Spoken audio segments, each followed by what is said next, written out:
the actual water cooler, talking to somebody, one of my colleagues, this English guy. And I was reminiscing because it was supposed to be summer. Right? This was a London summer.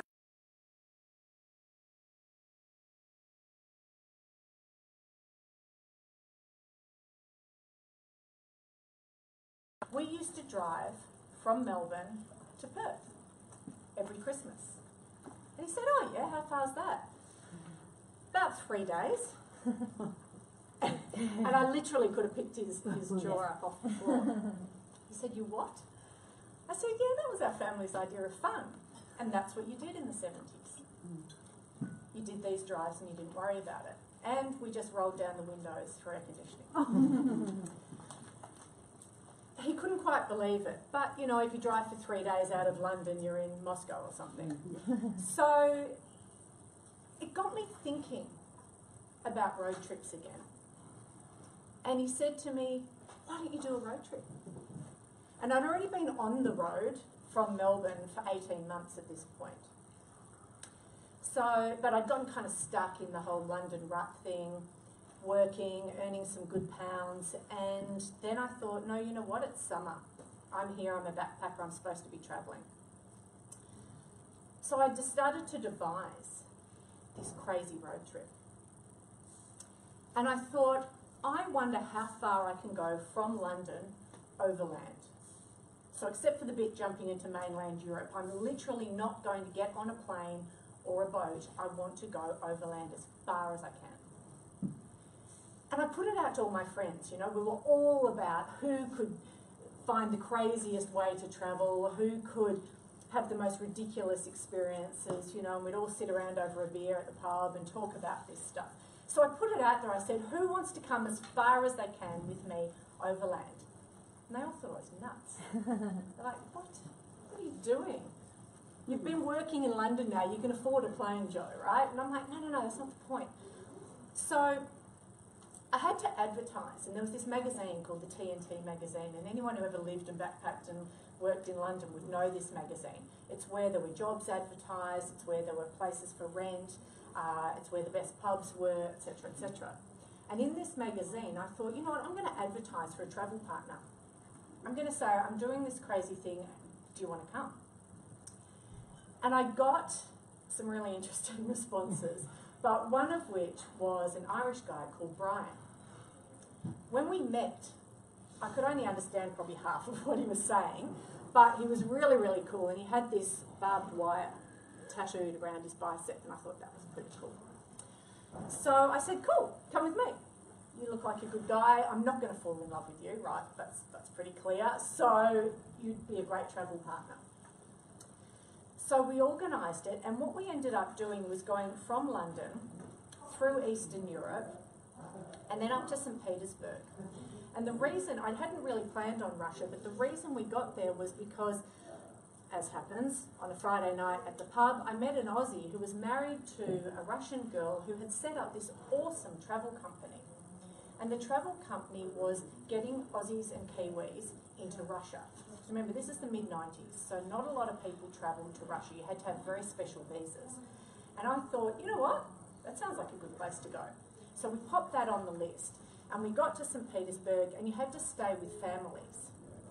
So the whole USSR part of our trip, we had to actually stay with family, because they sort of sponsor you into the country. So St. Petersburg, then we hopped on the Trans-Siberian Railway, got to Moscow, and we actually took it all the way to Beijing. It's the most incredible experience. Just before we left, I shaved my hair. And I shaved it because, as I said, it was really, really long, and for 10 days I was going to have a sink that big to wash my entire body in.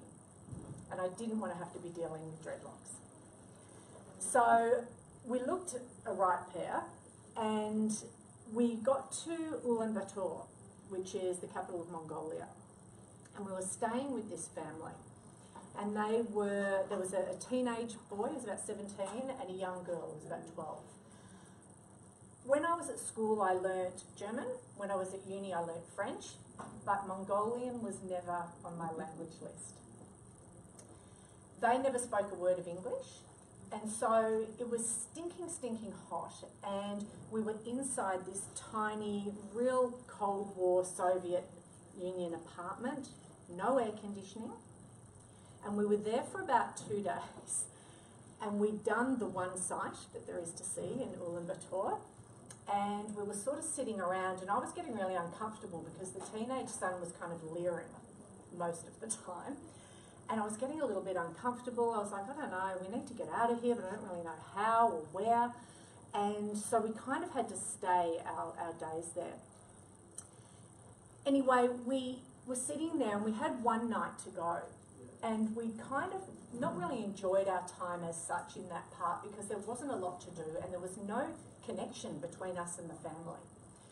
We didn't speak their language, they didn't speak ours, there was nothing to look at, everything was kind of beige, and we were really getting quite restless. Just as I was really about to punch the teenage son in the nose, the daughter got up, she went to the piano, which was the prized possession of this family. She sat down at the piano and she played the Cranberries song Zombie.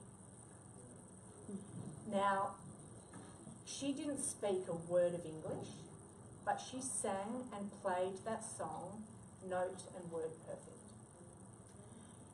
In my Walkman was the Cranberries tape. She'd seen that I'd been playing them, so that was the summer that song was released. I had played that song the whole way through our trip. And at that moment that she sat down, I still get goosebumps thinking about it, we connected. She saw that it was important to me, and I was able to relate to her in a way that we hadn't for the last 48 hours. And what was reinforced to me at that point in time, which I'd always known because I'd always been a student of language and literature, was that without a shared language, there is no connection. Now, the shared language doesn't have to be a spoken language. It could be the language of visual art or photography or music or even dance, because they transcend verbal language. But without a shared language, there is no connection. And so what I want to discuss with you today is this idea of a shared language and storytelling through your marketing for your businesses. Because without story and language, you're just another balance sheet. You're just another bunch of words on a page that mean very little. So it's about finding your own language, first and foremost, your business's language, which for small businesses is often the language of the director or the owner. And once you understand and really harness that language, it's about sharing that language in a way that's meaningful to people so that they can connect with it, so that they can do something with it, and so that they buy into what you're on about. Now, not everybody, and Ashley quite rightly said this, we can't help everybody, nor should you want to. There is not enough hours in a week or time in a lifetime to help everybody. So you need to only help the people who are willing to be helped, ready to be helped, and who are like-minded. Yeah, they don't have to be like you, but they need to be like-minded. There needs to be some shared values, some commonality. Because I'm not going to lay down and get a massage by you if I don't like you, if I think you're creepy. I don't want you delving into my accounts if I think you're a shonk. Right? So I need to find out who my people are, and you need to be comfortable that I'm your kind of person before anything can happen. But that shared language and that storytelling is the best way to do that. So I'm going to talk you through a few things about storytelling. Why am I here? I really want you to stand out. I really want you to help your business stand out. You know, how many wellness therapists are there on the peninsula? How many accountants are there? How many marketing consultants are there? There's hundreds of us. So what is going to make you stand out above the pack? How are you going to swim faster and further but without feeling like you're constantly racing? Really, really important to find a way to stand out that feels comfortable for you, feels like your best pair of old jeans, yeah?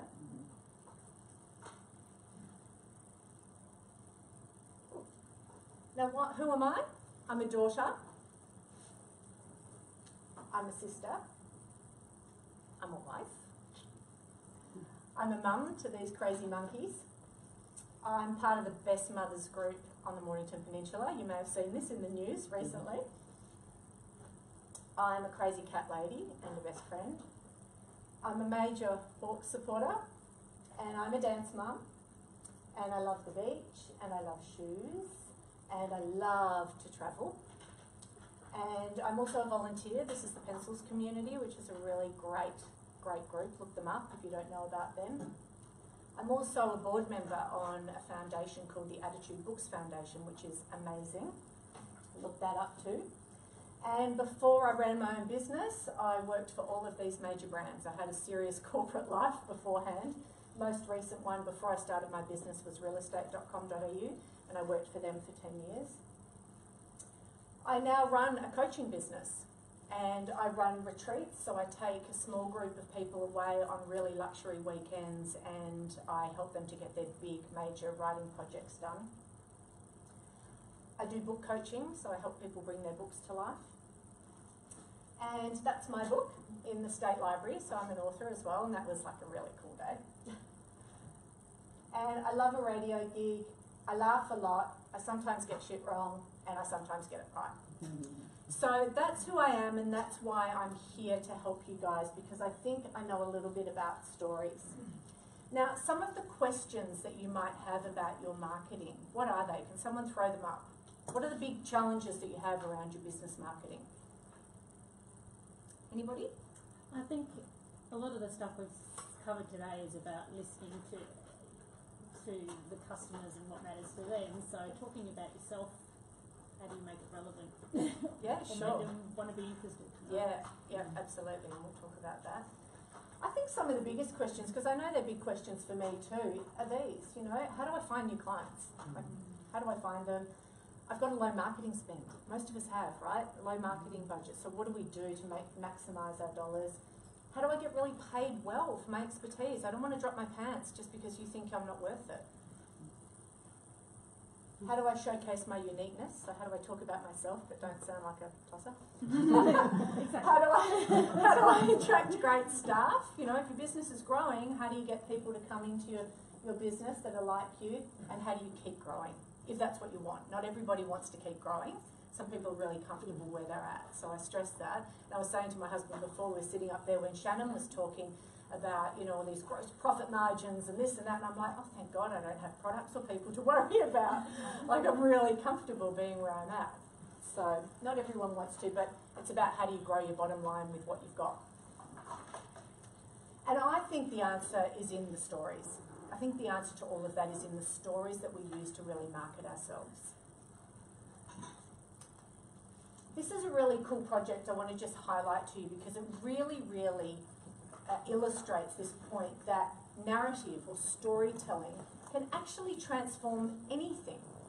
Anything as insignificant as, you know, a cup of coffee or a gadget into something that's really, really significant.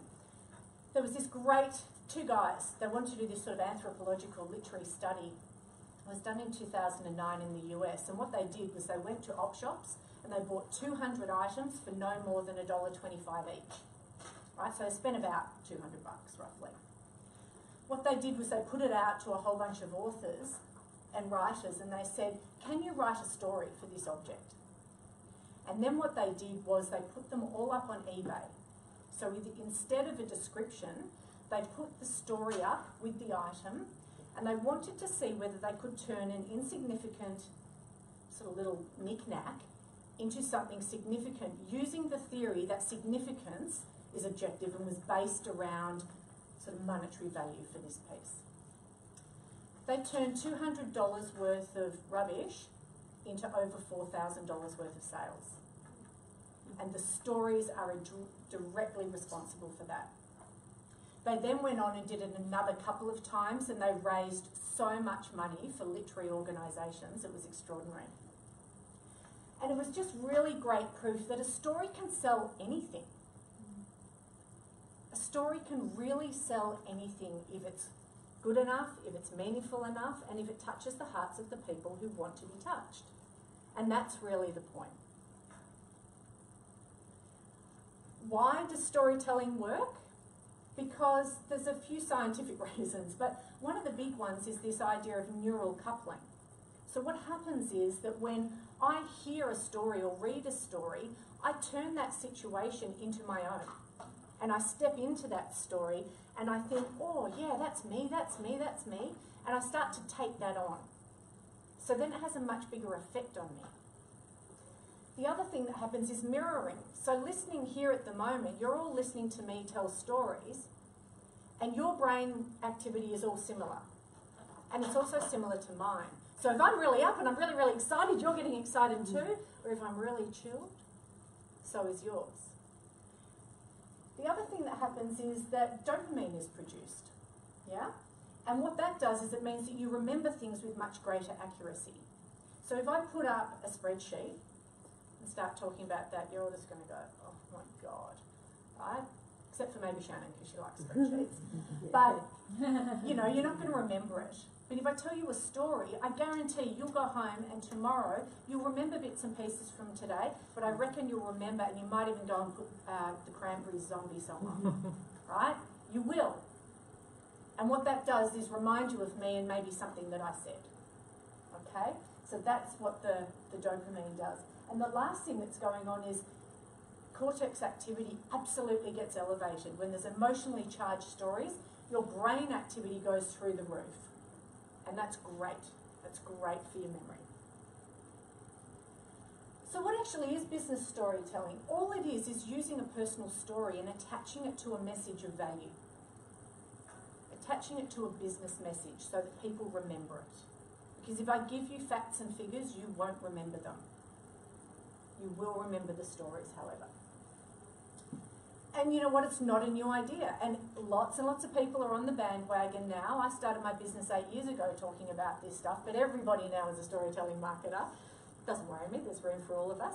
But storytelling is really ancient. For thousands of years of humanity, people used stories to pass on information. Right? They sat around the campfire or they wrote on the cave walls. That's how stories were passed on. And the winning stories were those that got shared the most. They were the most meaningful and they got shared the most. There's only a chunk of time, about 100 years in the middle, recent time, which is called the broadcast era.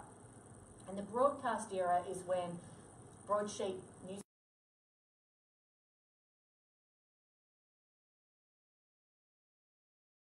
that had the most money, right? The stories that got shared the most were those that were only shared because I had more time on air, I had a bigger ad in the paper, and my voice could be heard more often. So they weren't necessarily the best stories, but rather just the loudest stories. Thankfully, we've come back now into an era where we are all publishers, thank you to the internet and social media. So now we've come back sort of full circle to a point where stories now are being shared by all of us, or can be, and the best stories are being shared, again, but via social networks, virtual social networks instead of campfires. So this is not a new idea. The brain has evolved somewhat, but we haven't evolved that much. Yeah, all that same brain activity is still going on. So effective storytelling really can change opinions.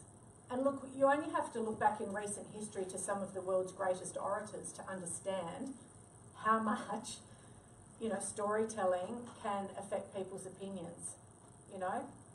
Hitler's a perfect example, unfortunately, but he changed an entire generation by telling stories about people.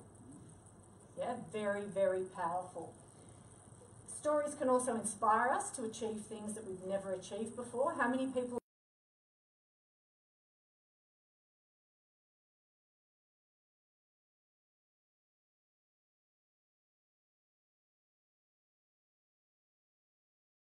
stories, and social storytelling is amazing at the moment.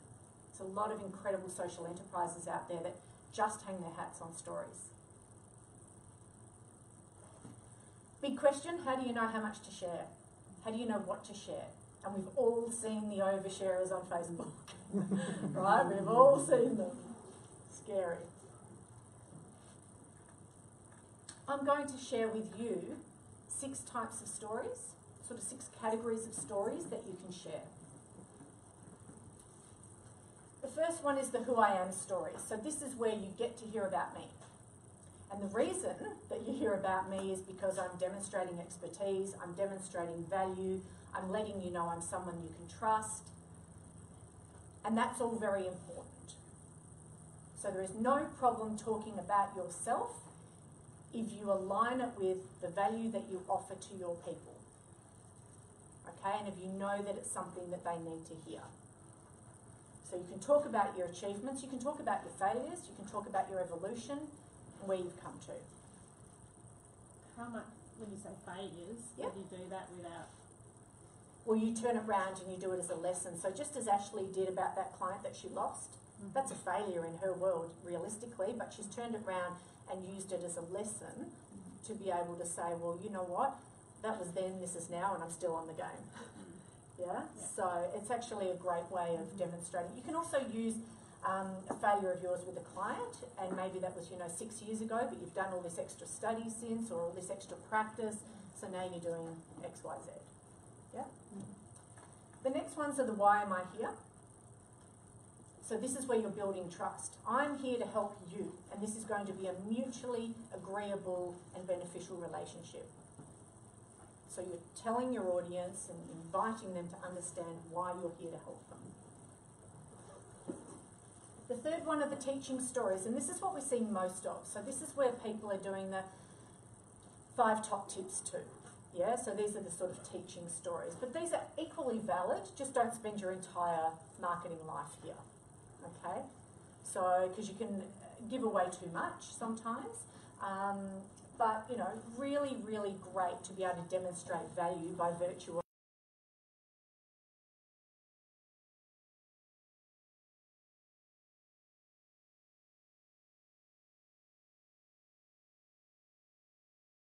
frozen. We're frozen. Aaron, yeah. The internet when it drops out near before the channel. Ah, okay. I don't like that. Number 4, while we're getting that fixed, is vision stories. So vision stories are sort of inspirational stories. These are the inspirational, aspirational stuff. So this again is where you can share your client's successes. So not your own, but your client's successes. And you can talk about if you do this, or if you follow these steps, or if you take this extra piece of information on board, if you come along with me, you can get to here. So those are the inspirational and vision stories. No luck? No. Okay.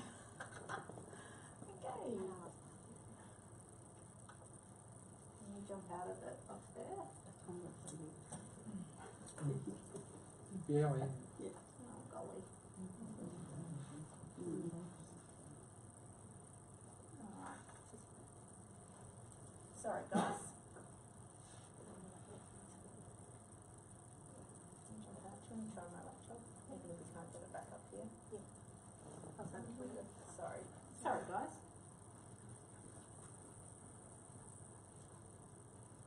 Just give me a second.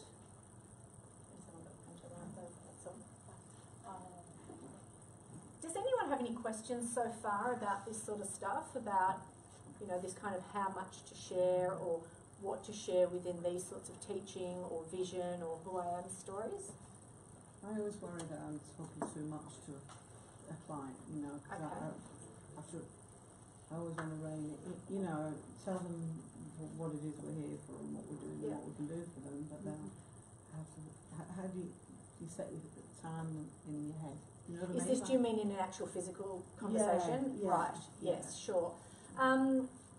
Again, back to sort of what Ashley was talking about with open questions, I would have a certain style of pitch, if you like. I'd have a couple of minutes where you're able to talk about what you're doing, and then I'd be turning the conversation around so it's back to what they are after.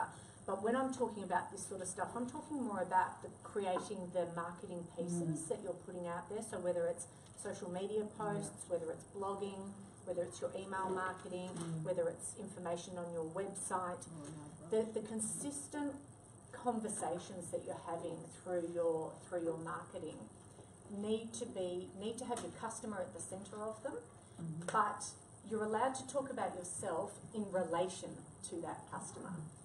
And you can talk about your own failures or successes in relation to the value that you offer to your customers. And it just takes a bit of practice to start, to get those flowing really nicely. And we'll talk a bit about story structure in a minute, but you will start to get a sense of how much is too much. And, on Facebook, you're not going to write this much. A couple of paragraphs. On Instagram, a couple of sentences. Email marketing, well, it's your oyster. It's your conversation with the people who have said, yes, I want to hear from you. So you have a much bigger opportunity of a longer conversation in email marketing. On your website, short pieces. In your blog, it's like your online diary. You can write whatever you like.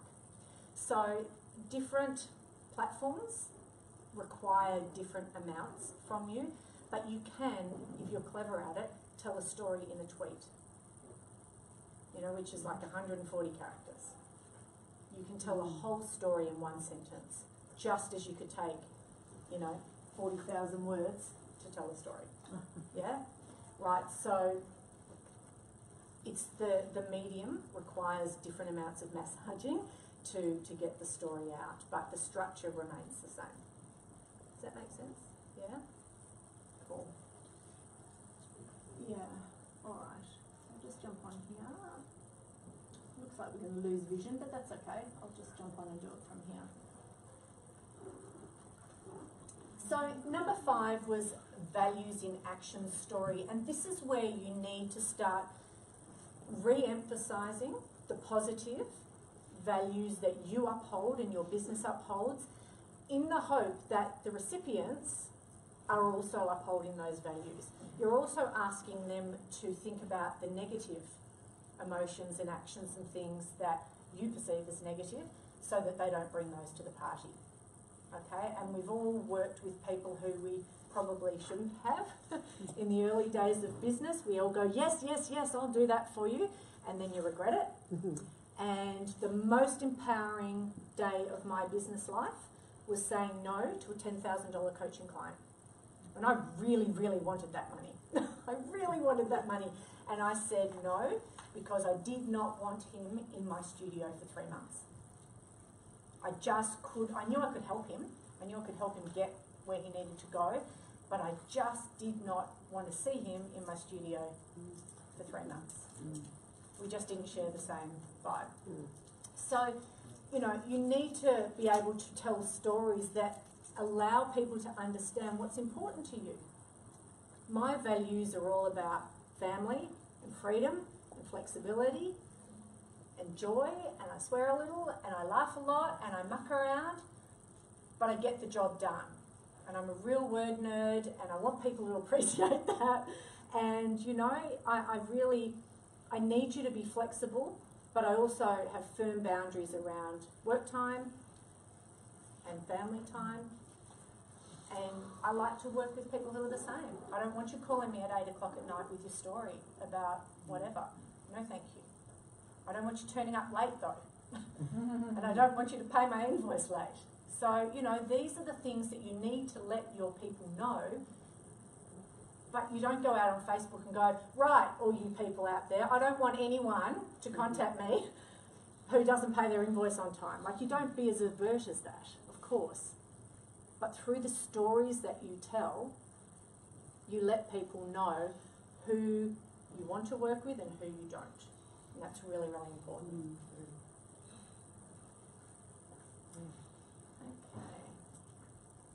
Number 6, the final one, is the I know what you're thinking stories. And this is where you answer the objections up front. Again, very similar to what Ashley was talking about on the phone, is in your writing of your content, whether it be Facebook posts or blogs, answer the objections up front. I know that you think writing blogs won't work for your business. I know you think you don't have time to keep writing for your business. I know you think it's a waste of time. I hear this stuff all the time. I don't have time, I don't have the inspiration, I don't know how. So I open blogs and say, I know you think blogs are a waste of time. Let me tell you why they're not. Okay, so answer the objection up front and then you've moved on. You've already moved past that hurdle. And then you have an opportunity to embed why you think what you think. Now, those are the sorts of stories that I think you should share, those sorts of 6 stories. Within those, of course, there's lots and lots of different types, but those are the main categories. But how do you actually put a story together? I like to think of stories as a bit of a recipe. I'm a bit of a cook. Like to think of them as a recipe, and there's secret ingredients within those stories. The secret ingredients basically come down to the car approach.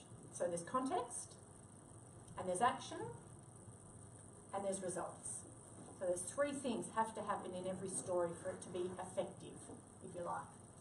So let's have a look at those. I'm sorry you can't see them because it's a really cool graph here. Actually not a graph, it's just circles. So context. Who's the main character of the story? Sometimes the main character is an idea, not an actual person, and that's cool. That's okay. But who or what is the main character of the story? Where is it happening? So what's the setting? Why is it happening? What are they hoping for? That's all the context of your story. The next ingredient is the action. Okay, so what is that person doing next? How do they move on? How do they get from this fork in the road to that result?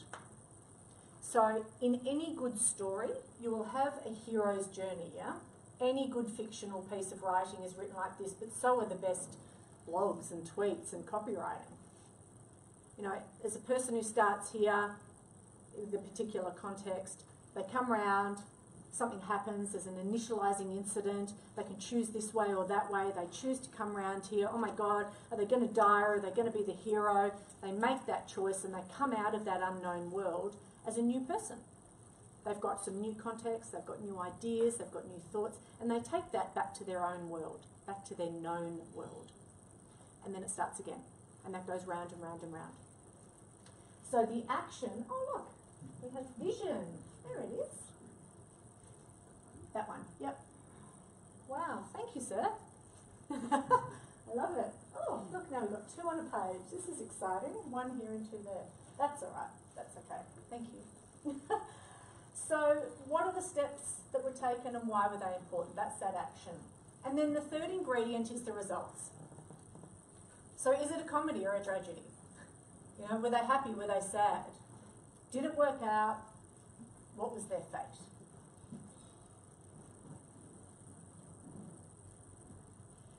With any good story, you need to make it manageable. I know you're not all writers. I know you're not all marketers. That's why people like me exist. But I do strongly believe that small business owners have to take control of their marketing. I started my business as a copywriting business, and I still do maybe 20% of my business is copywriting. But for the most part, I teach people how to do this stuff for themselves. Why? A, it's more sustainable.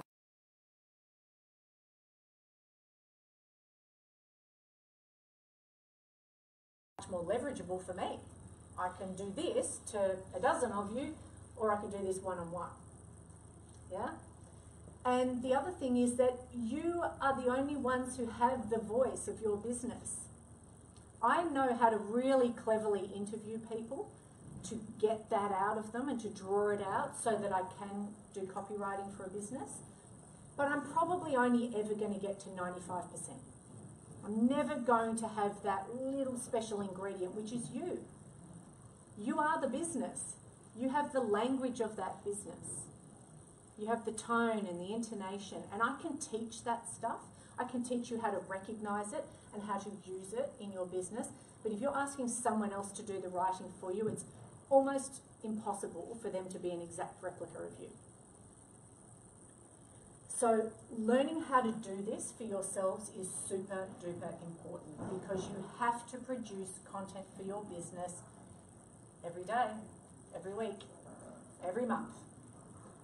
Whether it's small, whether it's large, you have to do it. Making it manageable is super important. Turn one long piece of content into lots and lots and lots of smaller messages for social media. It's called repurposing.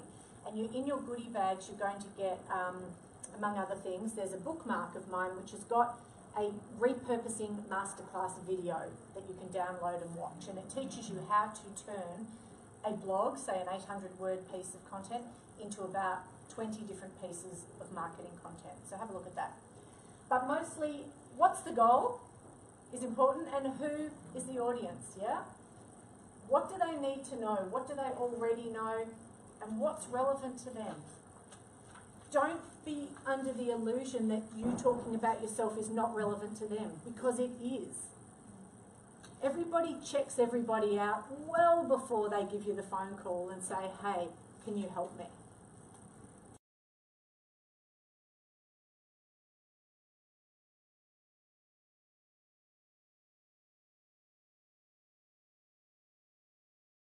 And you won't even know.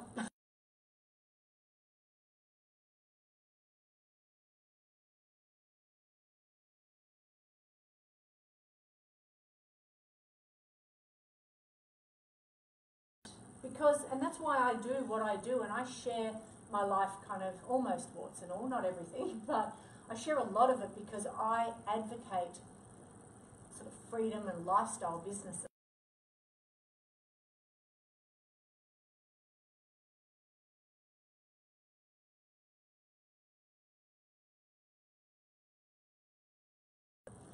So making it manageable.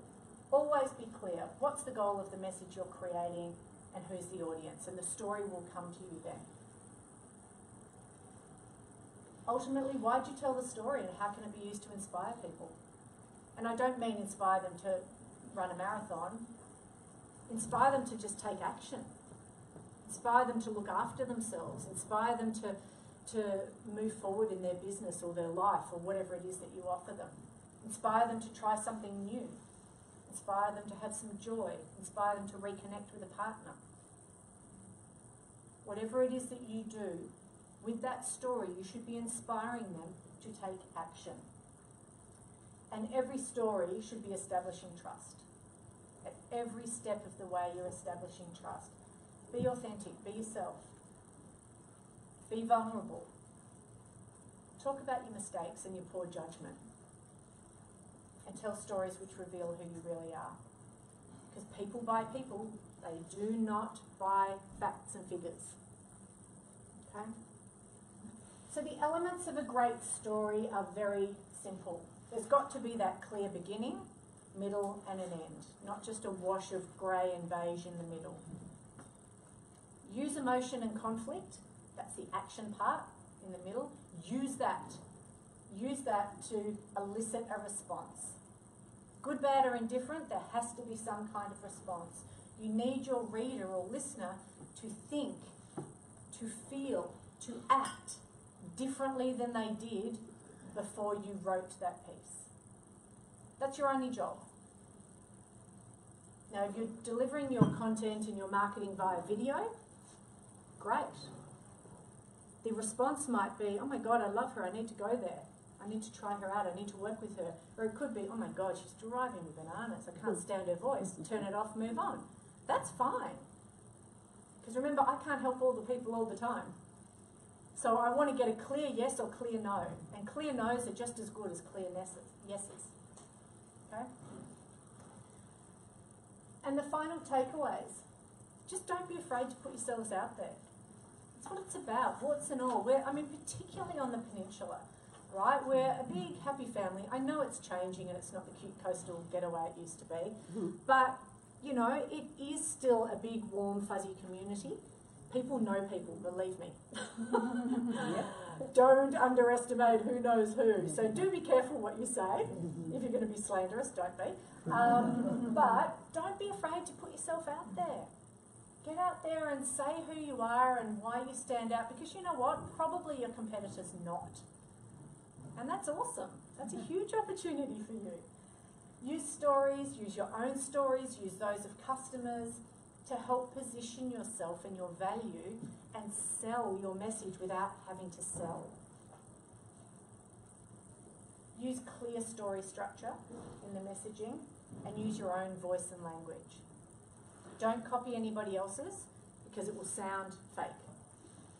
And the biggest compliment I got when I wrote my book was that someone who read it said, "I feel like I've taken you to bed with me." And I'm like, what? And they said, "I literally can hear you when I read it." And that was a huge compliment to me because I write exactly the way that I speak. So that when someone hears me here, when they read my blogs, when they read my Facebook, when they see me, I do a Just Ask Joe, which every Friday morning at 9:30, my Facebook group, which is a free-for-all. Anyone can ask me anything. I'm exactly the same person all the time. And that's why people feel like they know me when they come and see me at an event or they meet me finally. And I'm like, oh, I don't know who you are. It's really nice though. But because there's a familiarity, and with the familiarity, you've already jumped over about 5 of those sales hurdles, those objections that you usually get. So don't be afraid to use your own voice and language. And that's kind of it from me today. Sorry about the hiccup in the middle. Are there any questions around this idea of storytelling for your business? Any thoughts around it? No? I find I have to write reports and it's hard when you know, then I read them back and I think, oh, we babbled on about it. Yeah. Do you know what I mean? Like, Yes. how much is too much? Because we Yeah. get caught up with compliance. Yeah, okay. Because we have to, you know, and that's the real kicker for me. Yeah. You're sitting there and you've got the client in front of you and they're going, and we're looking at the price. Straight to the price. Well, happily, one thing that may help you is you've all been given this editing thing. Yeah. So that's a little freebie for you guys today, which is edit your way to awesome writing. So I do believe that there's great writers, but I also believe that there are a lot of really great editors who sort of have the facade of being a great writer, because what happens is that most of us write stuff, we're too close to it, and then we just go, oh, have it, and we publish it, and it's rubbish. Yeah. Right? So the best way to get really great, succinct writing is to become a very good editor. Now, a second set of eyes is usually the best, but if you can't, this is a really great sort of 5-step process that will help you think about how you can reduce the babble, turn 10 words into 2, you know, make sure you're talking directly to a person. In reports, the biggest challenge for people is that we kind of write a little bit ethereally. We talk about the greater, you know, the you with the capital Y and we as a collective. Just talk directly. You know, you, Mr. Client, need to hear this. I think this is your challenge. This is how I can help. And be really pointed, because no one wants to wade through 50 pages going, where's the price? This is just rubbish. And you know, another thing to do, which I sometimes do, I don't get asked for proposals a lot with what I do, but I have my prices on my website. And I know people think that's weird, a lot of people, but I don't shy away from it, because if you can't afford me, don't make the first phone call. Okay, because I'm not going to drop my pants just because you think you need a better price. But if I have to do a proposal, so for things like workshops, I did a recent workshop for land care for the Shire, and they wanted a proposal because government, they love that stuff. And up front, first page, here's the price. And they just, oh, there's the price, now here's the value. And I just went into, this is what you get, this is what you get, this is what you get, this is what you get, this is what it means for you. At the very end I said, and this is who I am. But in a proposal, if people are doing this, looking for the price, put it up front. Yeah. Don't be afraid, because it's not going to change if it's on page 11. No. If it's on page 1, it's on page 1. Yeah. Okay, then they don't have to shuffle. And you can even say at the beginning of the appointment, if you'd like to go straight to the investment, call it an investment, not price, it's right there on page 1. Now let's talk through what you get for that. Get it over with. Get it over and done with. Be really open and honest. But editing is really, really important. And obviously when you write a Facebook post, you're not going to spend 3 hours editing it. There's no point. But the more you do this stuff, the better you get at it. And if you're writing a blog and it takes you 5 days, which it can do to start with, and you go back and you forth and what, it'll start to get shorter that time the more often you do it. And then once you've got a really great one, you just slice and dice that bugger and it goes out. And that's 20 different Facebook and Instagram posts right there for you. So it's about getting efficient with your content marketing and about making sure it all sounds similar. And the only way for it to sound similar is for you to write it, because it's your voice. And to just keep doing it, keep having a go at it. And you know, you'll get the yeses and the nos, but as I said, no's just as good an answer, because then you can focus on the yeses. Yeah? Cool. So you've got your awesome editing guide there. I also do have a really quick promo. If you're interested, I've got an amazing program, an 8-week program, which is starting actually next week on Tuesday mornings. There's a little, I don't know, Shannon, if it was printed on that last page or not. I can, oh yeah, except that it's a link. You can't see the link there. It's an 8-week program. Pardon? I can email it. Perfect, great. It's a fundamentals, content marketing fundamentals course, and basically you learn how to find your business voice, what's the language around it, how do you get your story out and make it relevant to your people, then how do you distribute that story across Instagram, LinkedIn, Facebook, email marketing, your website and blogging. And we do that over 8 weeks, 1 hour delivery of content each week, and then Q&A and homework throughout the week. It's a really cool program. Trish is actually starting with me next week, which is great. This is the 6th time I've run it, and you can't read those there, but I've had some really great success. Over and over and over, the investment has paid for itself with the participants who have gone through it, because they make one really great sale, and you know, they just get so much great feedback about it, because it's a really good fundamentals course for those who are sort of new to content marketing. So if you're interested in that, let me know. There's a special offer in the book today. Rhiannon's going to email it out to you, but we start Tuesday morning, and if you miss a week, it's okay, because it's all recorded. The other thing is my books are up the back if you want to grab one of those for 20 bucks. Okay, thank you so much. Could you? I don't know. It's Oh, another question? Yeah. Oh. No. It's fine. Haven't said any really. Okay. Thank you. Sorry, just one.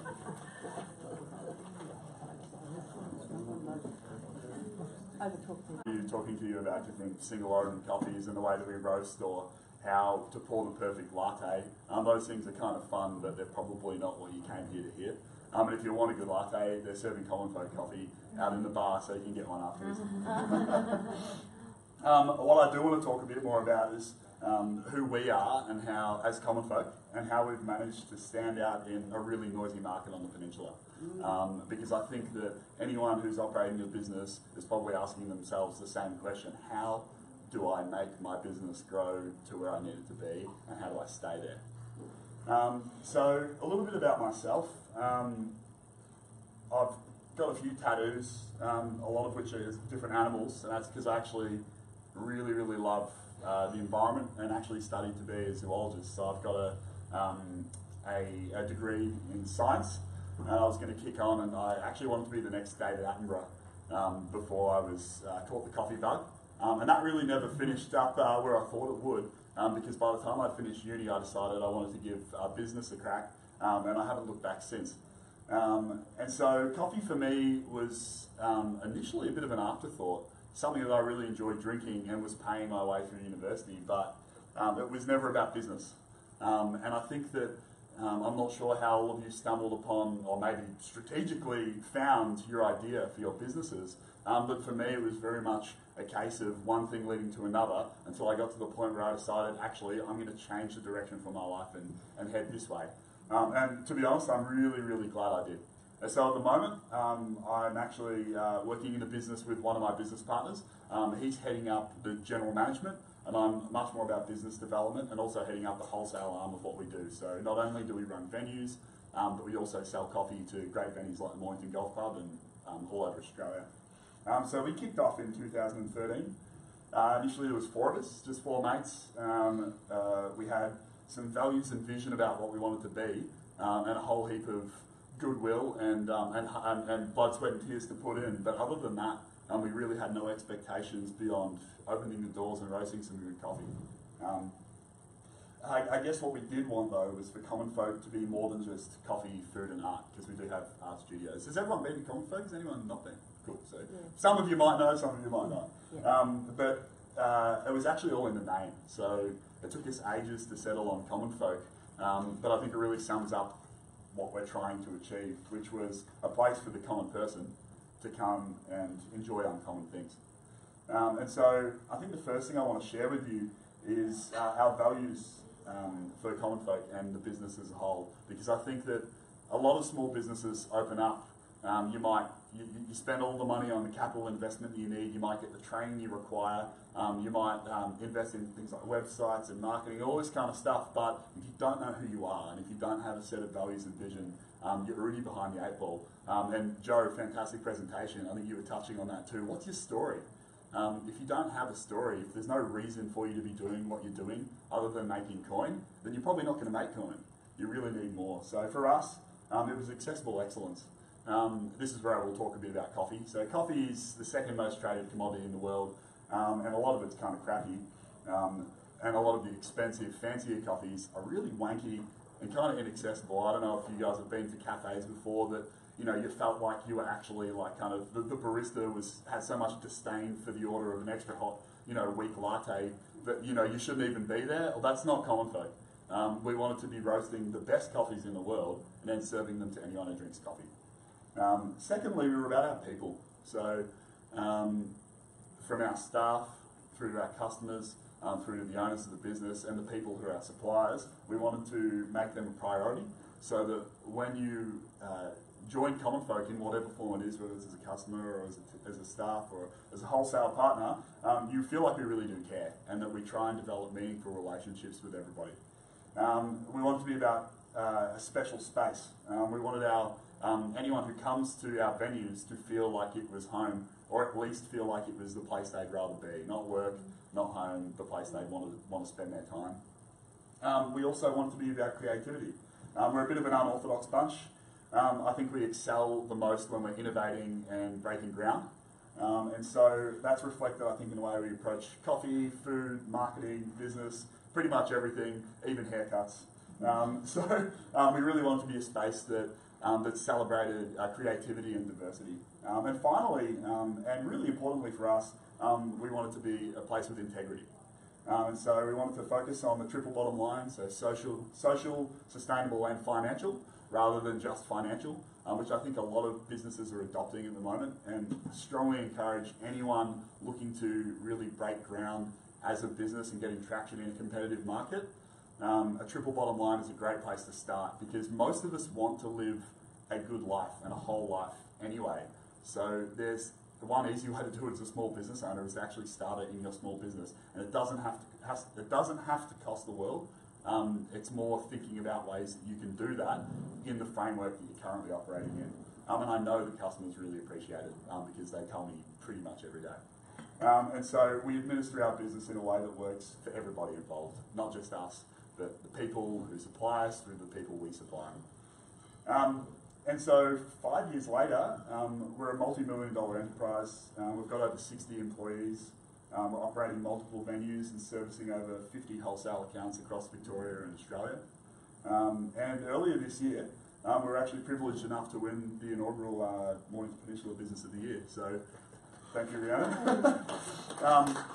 And that was a bit of a shock, but also something that we're really, really proud of, and we're happy to take ownership of. So that's a little bit about who we are, but why am I here today, and how do common folk get where it is? So I think first things first, with a whole heap of good intentions. So when we started Common Folk, we strategically planned. There was extensive research and complex structures were developed. We had procedures and policy, cash flow statements, aggressive, conservative, anticipated, all the way through to, sitting in cafes with our competitors for days on end, just counting how many people were coming through, how many coffees are we going to sell. And on day one, all of it was thrown out the window. Because we were busier than we thought we were, customers wanted more food than we anticipated they would order, and we realised that getting wholesale customers in a really competitive wholesale market was going to be really difficult, and we needed the runs on the board first. And so my advice is, don't get me wrong, all of those things that I mentioned are really important, and you should definitely do them, but we got where we are today because we stuffed up and we made mistakes. And so the trick is actually just making that mistake once. So to quote George W. Bush, fool me once, shame on you. Fool me twice, well, you can't fool me twice. And that's the Common Folk business motto. And so my presentation today is called Common Folk Coffee Company, A Disaster Story. Now, learn from my mistakes so that you don't make them. Disclaimer alert, two crucial things before I kick on. I don't have a secret recipe, nor does anybody else, for business success. I don't think that anyone here probably thought they were going to get the golden egg today, but I think it's really important for you to apply what's being said to your own model and your own business, but just apply something. If you can learn anything today, learn that you have to rely on yourself, because no one's going to do it for you. If you don't do that, you'll be eliminated from the game super, super early on. And secondly, I think the best part about owning a small business is the idea. So many people want to own a small business. So many people want to be their own boss, and that's about where it ends for a lot of them, because there is a whole heap of hard work and smart work, and you need to do both in the right amounts. And I think that that's where I really want to kick off. Where did we go wrong at Common Folk, and how can that help you guys in what you're doing? So I think firstly, don't underestimate your idea. I think the issues with underestimating your idea, and by idea I mean your concept for your business and where you want to take it, is that most small businesses start small, but it's really dangerous to have big business ideas with a small business mentality, which I believe was one of our problems. We had a pipe dream of being this huge wholesaler with heaps of employees and doing a really good job, but we'd really set ourselves up to be small. And it meant that we had a lot of chasing tail early on. I think a lot of people try really hard to be a thought leader, an innovator, and come up with the latest and greatest. But your competitors exist for a really good reason, because there's people out there paying for what they're selling. So I think that although I say we like to innovate, and although I think it's really important to be at the coalface of your industry, sometimes you don't need to break new ground, you just need to make sure you're covering enough of what is already there. And I think that's important. I've talked to a lot of younger entrepreneurial types who are coming through and telling me about how they're going to be a disruptor and change a lot of stuff, but I think half the time they're trying to disrupt something that no one wants to pay for. They're trying to disrupt something that no one cares about. You're much better off selling something that people want. And so don't be afraid to disrupt if you have a solution and people are willing to pay for it. Just be really careful as to whether or not it's worth doing and worth the time and energy. So I want to suggest that I was confident in my idea, but I wasn't prepared to do what was required at the start to ensure that we could grow from day one. So what I want to suggest is develop the infrastructure and the processes and the procedures required to scale your business before you begin trading. So as I said, we had conservative all the way through to aggressive cash flow projections, but I just assumed that we were going to hit the bottom line, that we were going to be the quietest I possibly imagined and just be trying to fight to survive. For whatever reason, I'm just a risk-averse person. Unfortunately, that risk aversion led me to not be prepared to grow rapidly, which was what we did the first week we opened. And what I'm suggesting is, if you are taking anything away from today and you're planning to go and put in place some things to really hit the ground running and hopefully bring in a lot of customers and engage with your market, be prepared for it to work. No, seriously though, believe in yourselves, because if you're not prepared for it to work, firstly, you shouldn't bother doing any of the things you're planning to do. And if it does work, you've got to be ready to deal with that. So I actually love what Jo said about how there's certain clients she doesn't want. And it actually helps her maintain the lifestyle and the business values that she has. And I think it's really important. Be ready to get more clients and know what you're going to need to do to service them. I think for us, our kitchen was too small. I had a really limited strategy around hiring staff. I had no HR policy other than I'll interview you, and if you seem good, I'll give you a job. I didn't have our policy and procedure documents really down pat, although I developed things that were mostly in my mind. Nothing was automated because I didn't want to invest in a really good till system and point of sale because I didn't know if we'd be that busy, and it meant that keeping records and finding out what areas of the business were healthy and what areas weren't was really difficult. Everything I was doing was inefficient because of my failure to expect success, and I wasn't in a position to easily scale. We actually had to spend a ton of time and money fixing all of these inadequacies. Now, lucky for us, because we were busy, we had some resource to do that, and in fact it was essential. But let me assure you, it's a lot cheaper to do it now than it is when you start looking to employ your 30th employee after only a couple of months of operating. There's no harm in preparing to be successful, because what's the worst outcome? You're too prepared? Like, it's fine, and it's not going to cost you an arm and a leg if you do it now. So my first recommendation is don't underestimate your idea.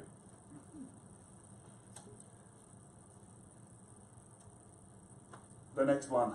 Now, I'm not sure how many of you guys are sole traders or work by yourselves. I still think this applies to you. So I always tell people to trust your team. You're putting them together. You really need to rely on their skills, and you need to choose them for their skills and their ability to do the job you're hiring them to do.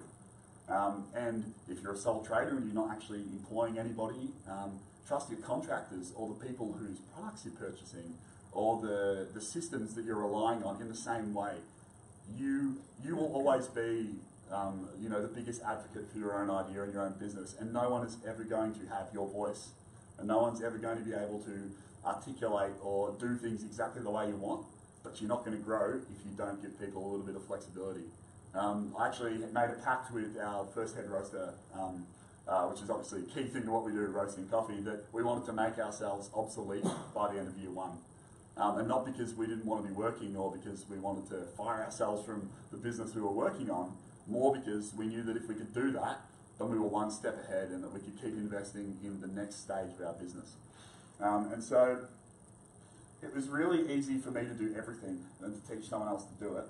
And you should know every aspect of your business, but the risk is you end up becoming a jack of all trades and a master of none, especially if you're growing. And I think you don't want to do 10% of everything and 100% of nothing. You need to plan to make yourself obsolete and be the dumbest person in the room. That was my aim anyway. And so you've got to trust people that you're putting in place, otherwise you've got to go get new people.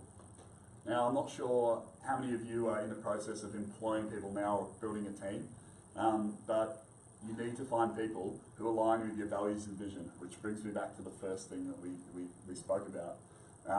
If you don't have those values and vision, if you don't have a story, if you don't have a narrative, it's going to be really difficult for you to find people with the right skill set to suit your business. And by that, I mean maybe there's some accountants in the room or people running marketing, and you can go out there and find someone who's completed a degree and maybe worked in a really great business that you think complements your own. But if you don't get on well with them, and if you can't trust them, they're not actually going to help you grow.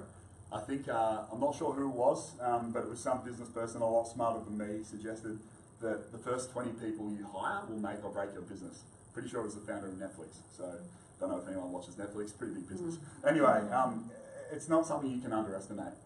So my encouragement is, if you're going to hire staff, don't just look for their skills.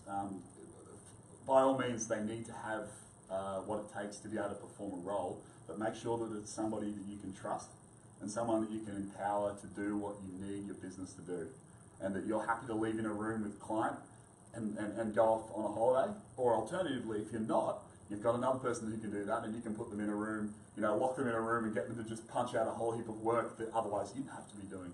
You want to make sure you get a good balance. It seems really obvious, but I think in a small market like the Peninsula, where everybody knows everyone, firstly, getting it wrong can be really damaging. Having a bad interaction with an employee can all of a sudden limit you to all of the people they've ever talked to and all of the people they're friends with and anyone in their network never wanting to work with you or for you ever again. And on the flip side, if you get it right, they'll be the biggest ambassador of your business.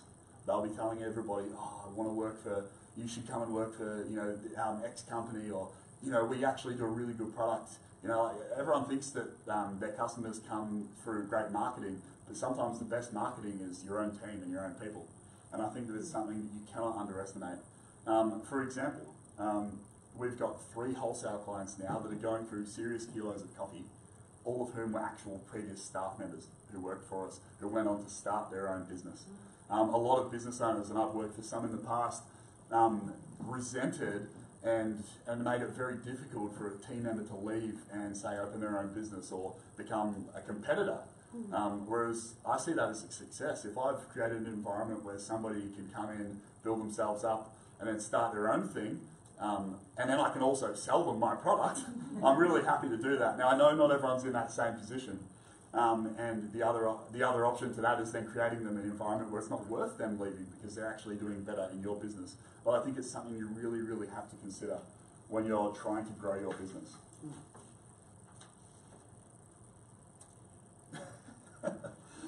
Here's a picture of a couple of our team members. Caleb's pulling up his pants. I put this picture in just because I think it gives you a bit of a vibe of what Common Folk is. We like to have a laugh, but at the same time, we like to be really good at what we do. So sitting on that bar is about $50,000 worth of the highest quality espresso equipment you can get, and operating that are a couple of goons who know how to make a really good coffee, but really do fit in with the Common Folk culture. And my advice is, don't create a bubble. And you might be asking, what does that mean? Well, I think it means early days, I was convinced that I knew best, that it was my way or the highway, which was another reason why I tried to do 10% of everything and ended up not doing much. And I reaffirmed this lie by only listening to people I agreed with. Seriously, a huge disaster. If any of the 3 things I've talked to you about, this is possibly the one that I think is the most important, because although you need values and vision, other people out there are going to check your ego, and if you get offended, it's because you've got a problem, not because they do. You need to be prepared to throw out some ideas from people that you don't believe in or that you don't think apply, but you shouldn't be offended by them. Because everyone's got an opinion, and you may not need to listen to them all, but it's definitely worth considering it. So I made a policy after rejecting a number of good ideas that I later went on to realise would have really helped us if I'd just taken some advice, to basically not getting offended by anyone who wants to talk about my business like it's their own. Because the fact that someone wants to do that is kind of flattering anyway. If you've got people who care so much about what you're doing, regardless of where it's coming from, that they want to share that with you, take it on board. Don't get angry at them. You might disagree with them, but it's definitely worth hearing them out. So here's my favourite quote. Inspirational quote which wildly and dishonestly oversimplifies a complex issue of great importance. Person you agree with. That's the person you don't want to listen to. You already know that. You already know whatever it is that they're saying. You already understand that part of your psyche. And if you're just getting people, if you're surrounding yourself with people who are just pumping that up, all they're doing is inflating your ego. They're not inflating your bank account. They're not bringing you customers. They're just telling you that you're the best. Well, guess what? Maybe you are. Go and be the best for your customers. Don't sit there basking in your own self-gratification and other people who are telling you you're so good. It's good to feel good, but it's not good to feel good and do nothing about your business. And so we talk about social media creating bubbles, and sort of, like the thought police, and you've got people who love Donald Trump only surrounding themselves with other people who love Donald Trump and then reading all of the fake news from Hillary Clinton. And on the flip side, you've got everyone who's going to vote Democrat or whatever, and they're rejecting all of these stories about, I don't know, Hillary Clinton and saying Donald Trump's super evil, and Facebook is helping with all of that kind of thing. And I think the same applies in our actual smaller local circles.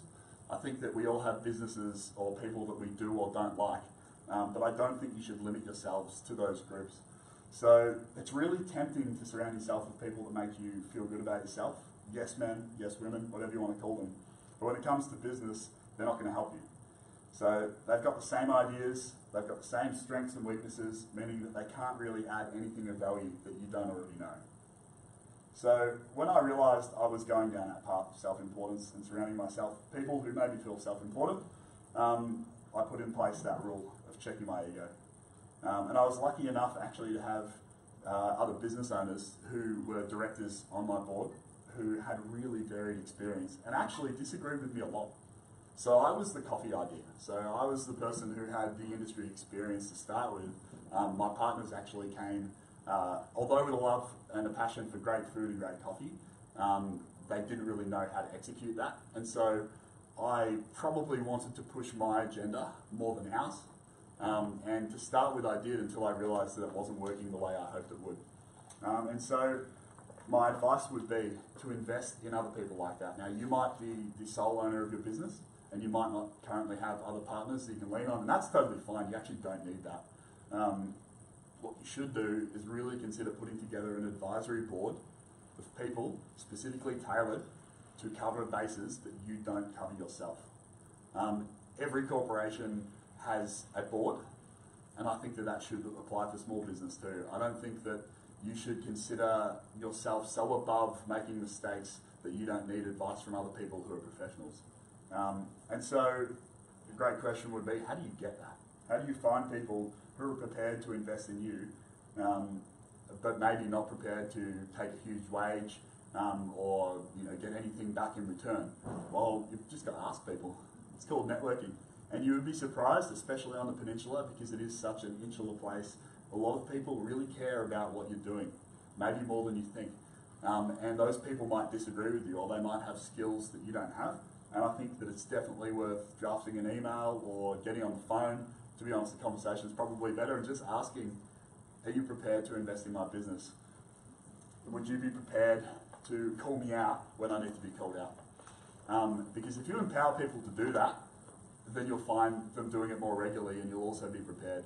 Having a little bit of structure around that is a really great idea too. So you might have 5 areas that you want investment in terms of areas that you're weak in or maybe don't have expertise in, that you need to be invested into your business. Look for 5 people you know or that you've heard of who cover those bases off. Consider people of different ages to you, different genders, different experience, and different areas of expertise. It's not easy to find them, but I'm telling you, you will reap the rewards when you open your eyes to a world that's bigger than just your little bubble. If you find that everyone you talk with agrees with you, talk to different people, and your business will thank you. So, I don't have too much more to add. I think that for myself, I've been really privileged in my journey so far as to have been able to learn from my mistakes before it was too late, although it has been really difficult. And I really strongly encourage all of you to do the same. Put in place steps now, whether it's not underestimating yourself and your ideas, through to getting the right people around you, both to work in your business, but to also provide leadership and ideas. I think that you're really going to be set up to have a lot of business success. And here's a picture of one of our customers leaving at the end of the day. That's the place that I call home pretty much 7 days a week.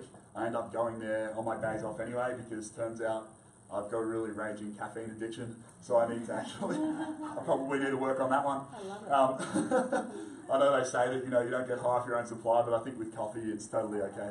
I just wanted to thank you all for kind of coming out today and congratulate you all on your desire to actually better yourselves and to grow your business. I think that, like Joe said, there's a lot of other people in small business on the peninsula who are not doing this kind of stuff, who are just kind of plodding along. And to put the first foot forward and to take that step, to come to an event like this, to start planning the next stage of your business and the way that you're going to grow and the way that you're going to build your team is putting yourself, ahead of the curve.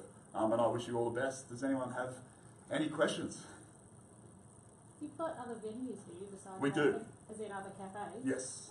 What are the other ones? So we've got, we didn't name them Common Folk. One strategy we had was earlier on was to give ownership to the locals who would be going to those venues. So we've got another one in Macrae called Merchant and Maker that you might have known about. It was lucky enough to win Cafe of the Year 3 years in a row. The first 3 years it was open.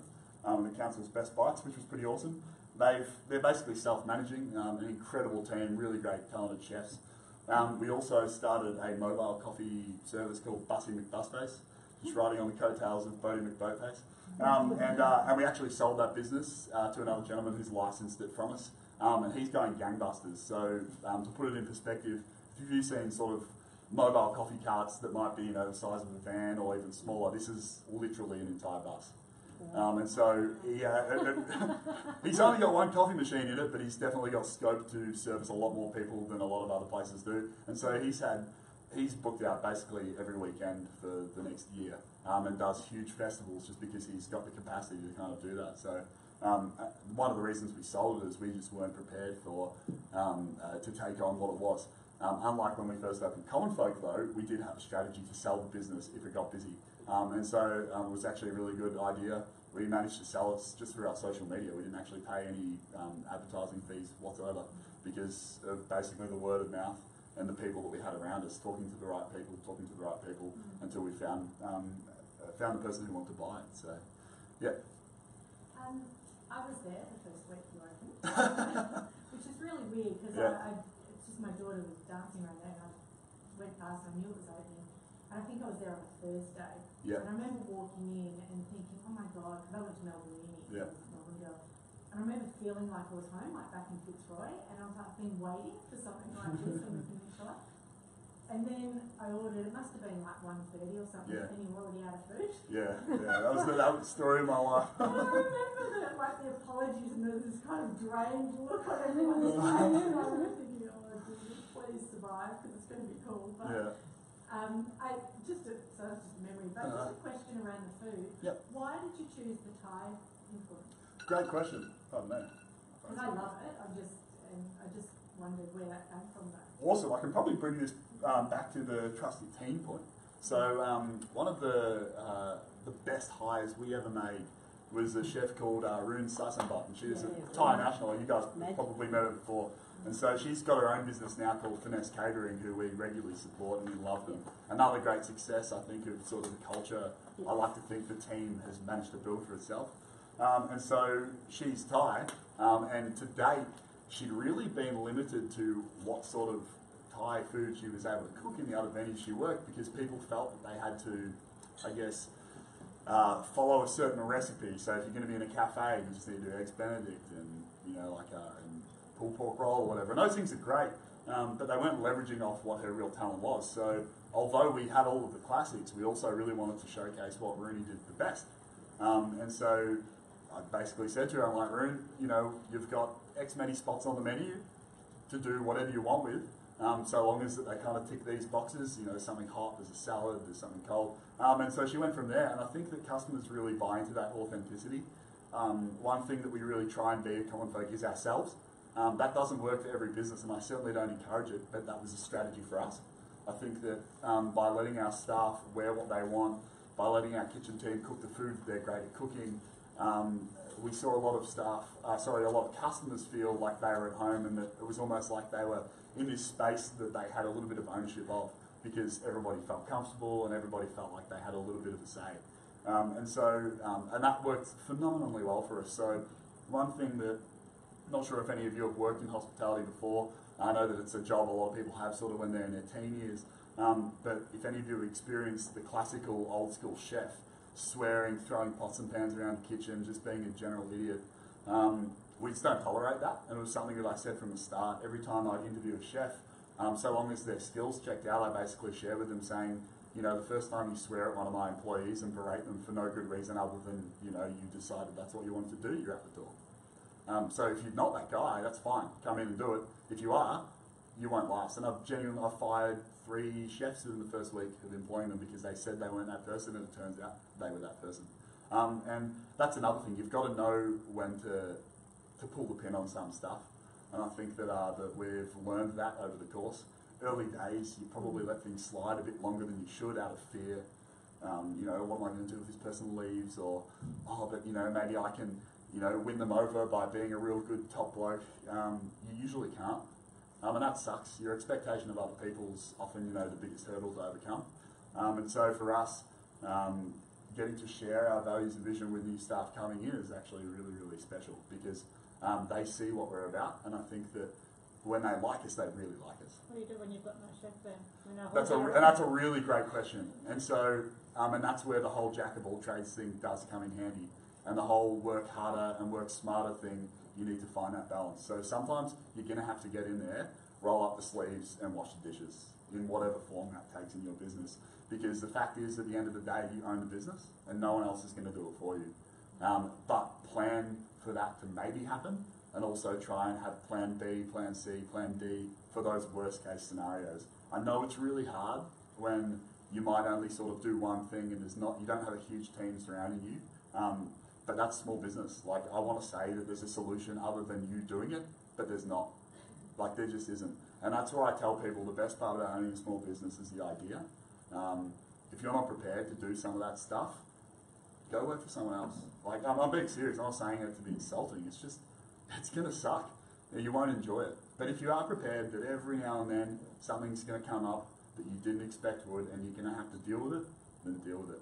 I'll go to Joe again because I love what you were saying. You know, if your value is, I'm not going to take a phone call after 8 p.m, and that means that you've lost a client, so be it. If that client's your biggest client, maybe reassess your values or reassess what you're doing. But there's no quick fix, I think. It's probably my point.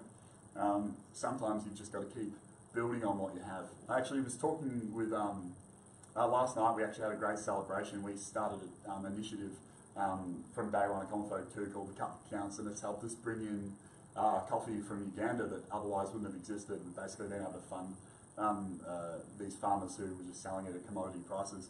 And we celebrated that last night, and I was talking about one of the baristas who works at a different cafe and has for probably about 5 years, about how things have sort of changed and how things have happened. And we were talking about in both our venues how we both sort of had that mentality that, like, we were at the bottom and we built it up, but you still keep looking at the bottom as to where you're going to fall if you fail.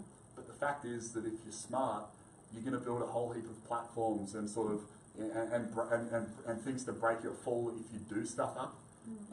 It's sort of like it might be 1 step forward, 2 steps back, but you're not going to go all the way back to the bottom. Once you've established what you do, it's really difficult to go back to square one.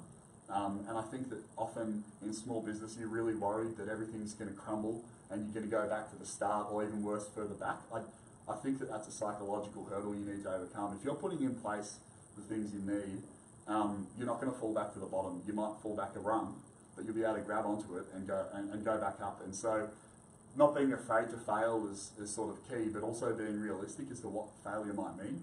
It probably won't mean that you lose your house. Maybe it will.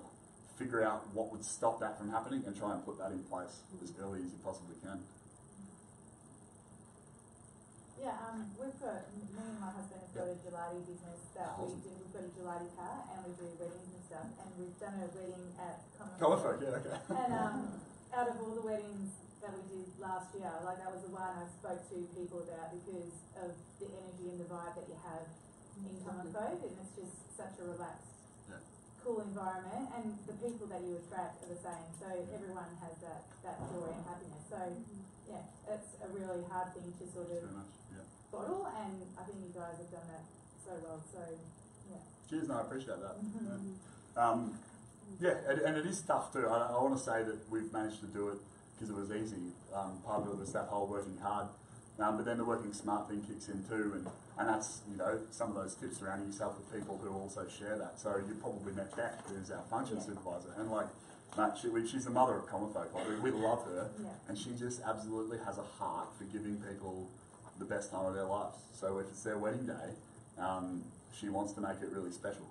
And that's another market we didn't think we would capture. We thought we were a coffee roastery. Who wants to get married in a shed in industrial Mornington? Well, it turns out stacks of people want to get married in a shed in industrial Mornington. And so you've got to be ready to change your idea when the market dictates so.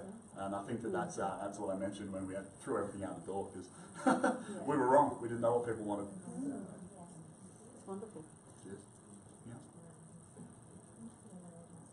Awesome. I think that's it from me. I'd love to see you all in Common Folk at some point. Frankston. Actually, we run out of the Frankston Foundry co-working space. So today I'm here to talk a little bit about Facebook. There's certainly been some great things said today with regards to storytelling and being authentic, and one of the key messages that I've heard so far is, in particular, has been about being vulnerable, and I think that's certainly something that you'll see me talk just a little bit about today as well. So to sort of start things off, what I'd like to do, and what I'll be doing today, is sharing 5 important lessons that I think about Facebook and your business, so that you can make the most out of Facebook.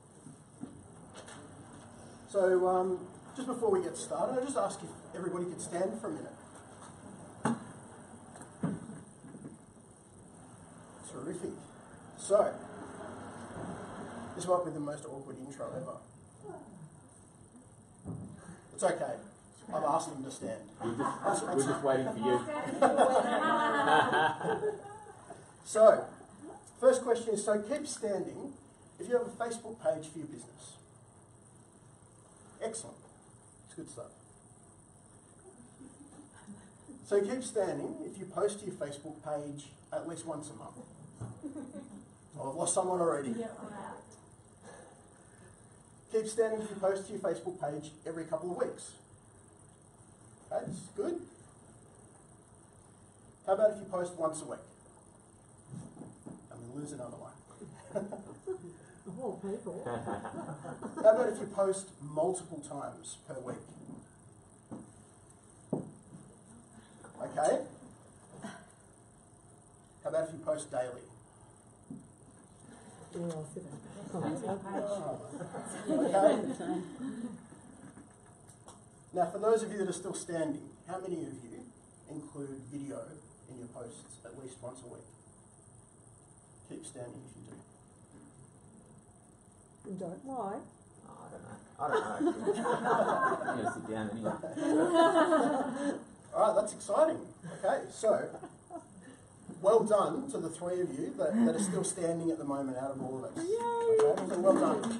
Legends. You can take a seat now. There'd be something wrong if we weren't. So my first question to you is, and it's probably a question you even ask yourself about your own business, is when there's 15 million Australians on Facebook, how do you cut through the noise of 15 million Australians? Because we all love a chat. We all love to talk. We all love to share. As we heard earlier, sometimes we like to overshare. So, and Facebook's a great place for doing that, whether it's valuable or not for our businesses. So my first lesson is to post as often as possible and to use video where possible as well. A great statistic about Facebook at the moment, in particular around video, is that video has the highest amount of engagement of any type of content on Facebook, and in fact it has 77% more engagement than anything else on Facebook. So if you're posting, it's not to say that you shouldn't post other things, but if you're really looking for that engagement, if you're looking for people to get on board, to interact with what you're doing, video is definitely what Facebook tells us is the number one thing you should be doing there. So on the 18th of April in 1940, a very important movie was released. Does anyone want to have a crack at what that movie might be? I'm willing to bet that it's a movie everyone in the room has seen, probably at least once. No one 17. No, not a Disney movie, but you're probably on the right track. I'll help you out.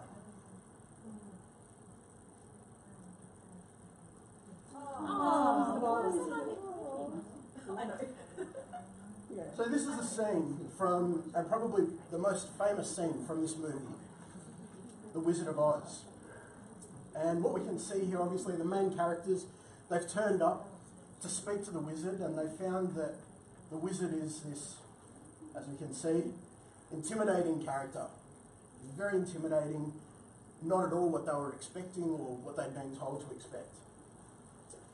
And unfortunately, they've just been told they have to come back tomorrow because the wizard doesn't really feel like doing anything today to help them. But Toto here knows better than everybody. Toto knows that in order for there to be success, especially when you're posting on Facebook, we need to go behind the curtain.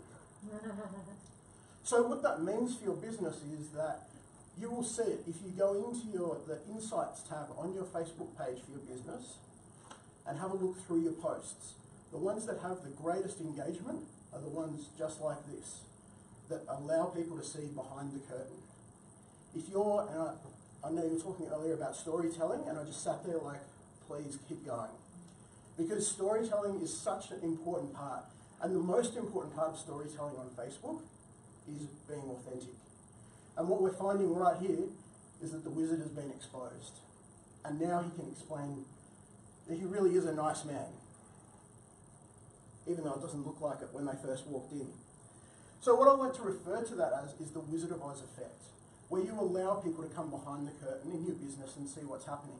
So if you're running a cafe, maybe that's allowing people to see how the food is prepared. If that's an office, maybe that's introducing the newest staff member to people and saying what they do for the business. There's lots of ways that you can let people inside the business without having to worry about, just in this week alone, I got a really great check from somebody else who said, nobody really cares that much about you or your business that they're going to steal your ideas. And I thought, yeah, okay. And then I was having a listen to Sam then and talking about not being worried about, any of those sort of things and just being authentic. And it rang true immediately for me. That it really is something that the more authentic you can be and really allowing people inside, the better that is for your page. And I can say this firsthand that I've recently started a podcast, and the last 3 or 4 episodes we've aired as a live video while recording it at the same time. And those 4 videos have the highest engagement of any content on my page ever. Followed shortly by a video that I did here yesterday with my daughter and I being out here sort of delivering things for today. So I can really tell you firsthand, taking people behind the curtain will work for your business. So lesson number 2 is trying to trick people is a really bad idea. That's really important.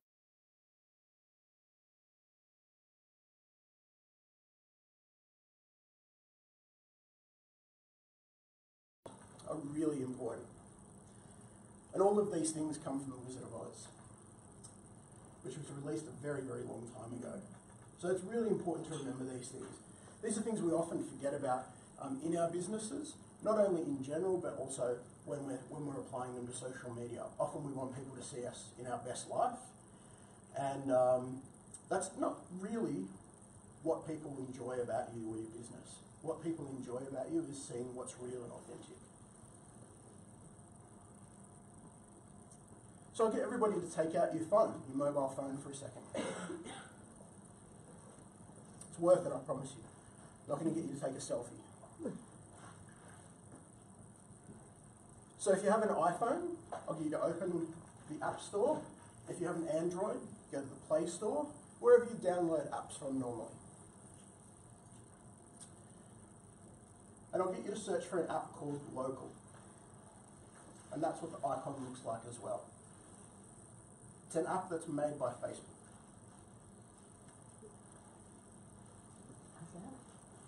Excellent. Does it just say local search? Yeah. Yes.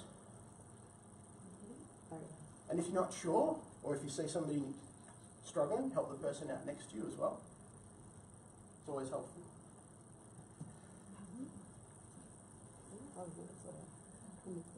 So lesson 3. is if you own a local business, local will be your new best friend. Great for suggestions, reviews, and events. And all of these are based around where you are at the time when you have the app open, or what you have in your calendar of events coming up. And this is linked directly to Facebook. So if you've said you're interested or you're going to an event on Facebook, you'll find that in here in the calendar section.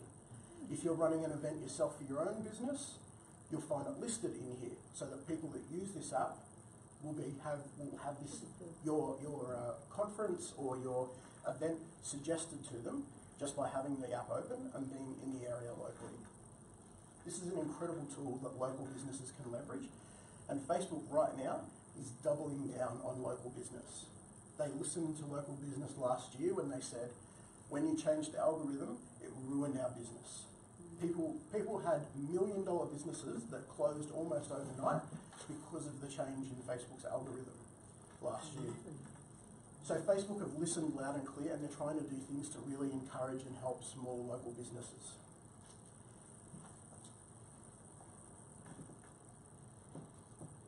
Are you having a good time today? Yes. That's a genuine question. Yeah. You can feel welcome to answer. Definitely. Good. Most definitely. So the reason I ask that is because if you can bring people together, you win. Rhiannon? If you're bringing people together, you win. So Facebook's events are free and they're incredible. So Facebook events is something that most people think is reserved for when Tony Robbins comes to Australia. He's 2 or 3 times a year, and you see lots of ads for his tickets and how they're $4,000 off, and you can walk on hot coals and all these kind of things that Tony does so well. But the reality is Facebook events are an incredible tool for small businesses that are really undervalued. This is just a handful of things you could do with Facebook events. So you could create an event for a product or service release, a live video scheduled for the future. So if you know you're going to do a live video in the future, you could create an event to schedule that so that people can opt in. That way they get an alert the day before that it's happening, and then they get another alert 2 hours before the event as well. You could sell more real estate by having open houses. You can run workshops, masterclasses or courses, either by sharing the date for those and making it an event that people can say they're interested in going to. You can also connect ticketing websites like TryBooking and Eventbrite so that you can sell tickets directly through your Facebook page and the event that you've created. You could run annual general meetings as an event on Facebook. Performances and entertainment, so if you're an artist, if you're a singer, if you're a band, if you're a wrestler, whatever it is that you do, you can make that an event on Facebook. If you've got a book launch, and obviously if you know about an incredible local conference, that can be on Facebook too. So there's lots and lots of different ways you can use events. So if you're not using events for your business now, it's a great opportunity to dive in and give them a shot. So lesson number 4 is that Facebook events offer more than an invitation to a unicorn-themed housewarming party, which is, we've all been invited to a unicorn-themed housewarming party at some point via Facebook. The only variation usually is whether it's a unicorn or whether it's like Star Wars themed or something like that. So how do we combine the power of word of mouth, which we all know as business owners is still kind of number 1 for building trust and confidence in when we refer each other for business? How do we combine that with Facebook? Facebook reviews and recommendations. So Facebook recently made an announcement on the 6th of this month saying that they're working on a new way to integrate recommendations that people make on Facebook about your business so that your business page benefits from that.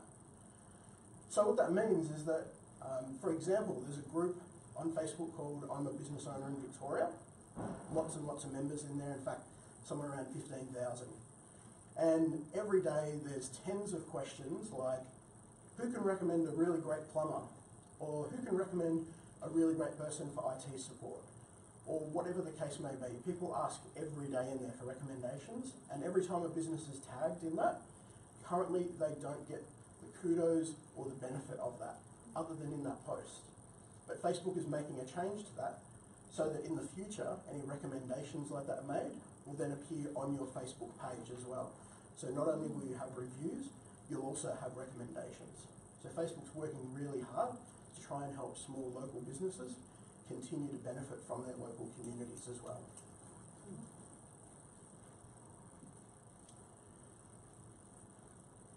44% of buyers will investigate your business and your competitors before they buy. And they do that online. So if you're not on Facebook, if you're not online, if you're not on Google, if you're not where people are, then there's a chance you miss out. And that's not a fear statement. It's just a reality of how we shop now. You know, we used to go along, if we were going to buy a car, we used to go to the yard and have a look and talk to the owner and make sure that everything was, you know, kosher and, you know, we could trust the person. And now what we do is half of the people that are buying will go on Facebook and read the reviews, or Google and read the reviews. And then they'll look at what their competitors' reviews are like, and they'll look at the kind of products and services and what people say about them. And that's really important to people, and it has been for a while. But now, we're seeing that almost half of people will do that before they make an important purchase. So here's the secret to getting more reviews. I love that. I said the word secret and I heard the rustle of paper. It was so good. So here's the secret to getting more reviews. I'll only leave it on for a second. Ask. It's really simple. I ran a workshop, I think early this year, and one of the things that I talked about is asking for reviews for Facebook, asking for Facebook reviews if you want more Facebook reviews. And so one of the people went away and they said to me at the end of the workshop, you know, asking about reviews is one of the 6 things that I've written down that I need to do in my business now to, you know, really give it a go. Speaking to that person a week later, they said that between that night and when we next met, they'd already had 5 new 5-star reviews on Facebook just by asking people to leave them a review after they'd done business together.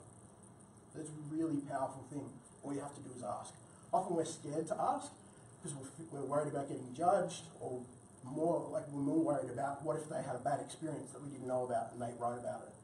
That's fine. People are forgiving. So at the completion of any work that you do, whether it's with a client or a customer or whatever the case may be, ask for a review. And you can make it really easy for them by saying to them that you'll send them an email that has a link in it. And you can create a link to your reviews page on Facebook. Just go to the reviews page on your own Facebook page and then copy the link at the top of the screen and you can email that to them. And then that means when they click on the link, it'll open on the reviews page and they can click to leave one for you. It's really easy. But the easier you make it for people, the more likely it is that you'll have success with doing it as well. So lesson 5 is that a closed mouth don't get fed, or reviews for that matter.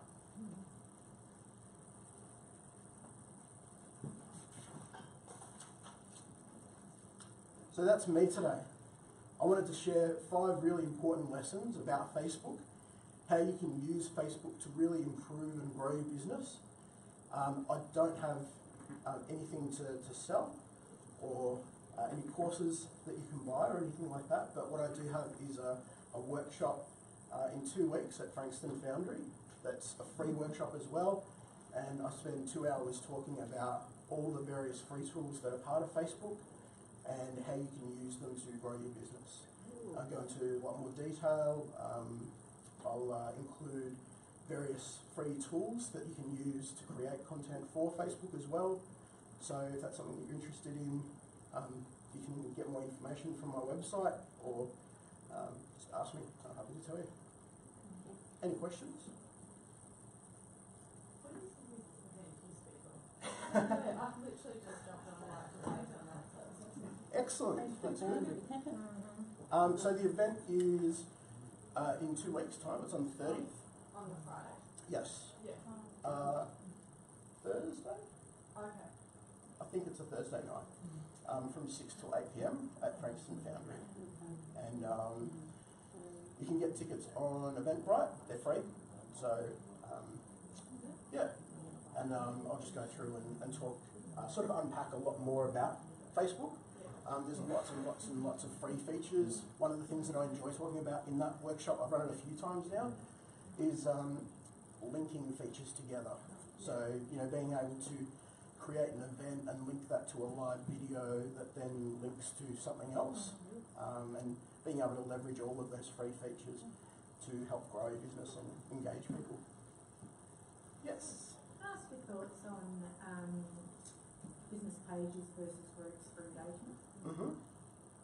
So I have both and have had for a long time. My group is obviously, I have to let members in, Mm-hmm. and I get a lot more engagement on there in there because they're very active and they're interested, obviously, and that's my little tribe. But I've only got probably a third of the amount there than I have followers on my page. Mm-hmm. But I've noticed a massive dip in page engagement probably in the last 18 months. Yep. So as a result, you know, it's a bit chicken and egg, but as a result I put most of my events and some updates. I'm on there every day, but I used to be there 10 times a day. Yep. I do a lot more in the group now. Do you think it's the change in the algorithm more recently that has dipped engagement, or is it that people are more interested in group engagement? I think the answer is both. There's definitely been an impact so for those that are unaware, at the end of last year, so we'll go back one step further. When Facebook was originally created, it was created in a college dorm room, and it was created to be able to connect college kids together that were either at the same college or at other colleges. And essentially it was all about community and keeping each other connected. And then over the years, Facebook added business and a few other features, and as a result of that, people started saying that they were having trouble feeling connected to friends and family. There were more sort of negative mental health issues as a result of that, and Facebook really sort of took a step back and listened to people and said, we've really moved away from our focus of trying to benefit a community, and instead what we've done is we've created sort of a monster with all these business posts and ads and all these things, making people feel a bit disconnected instead.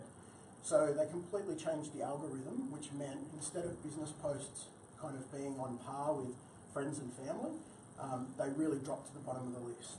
And for a lot of businesses, overnight, as you've mentioned, that essentially meant that they went from maybe getting 30 likes on a photo to 5 or 10. And it meant instead of having 200 people see a video, maybe they only had 65. And when you're a business and Facebook is something that you spend a lot of time on and you invest a lot of time and energy into it, that's a really big loss straight away. So Facebook is now trying to turn that around by some of the changes that I've talked about, by introducing the local app. They're trying to find other ways to help businesses without it necessarily impacting the news feed that people have. So I do think that in the long term, you'll see the downward swing sort of come back up, but in other ways. And at the same time, I know that Facebook is already looking at ways that they can have ads in groups. So if they're running, if you're on Facebook, whether it's Messenger or Facebook in general, you'll have all seen a sponsored post, an ad. Some of you may have even boosted some or run your own ads. So that's something that's currently not in groups, but they're looking at a way for. Which has been part of the joy of groups. That's right. Fun of it. So yeah. it's a challenge then to balance that with, yes. with the page activity and figure out whether or not that's a good thing, because people join groups because it's less sales, more community. That's right. And all about what's going, finding answers to questions and hang out with like-minded people, and kind of left the pages to do the selling, which is kind of the approach I've taken. But yeah, I'm interested to know, as I said, it's a bit hard to know whether or not it's. I stopped posting there as much because I was getting more engagement with groups, but it does impact. Yeah.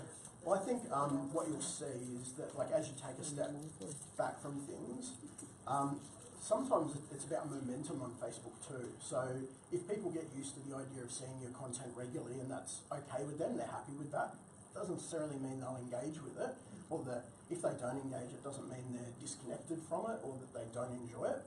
It's just that I had somebody approach me after maybe, I think like they liked my page maybe 18 months earlier.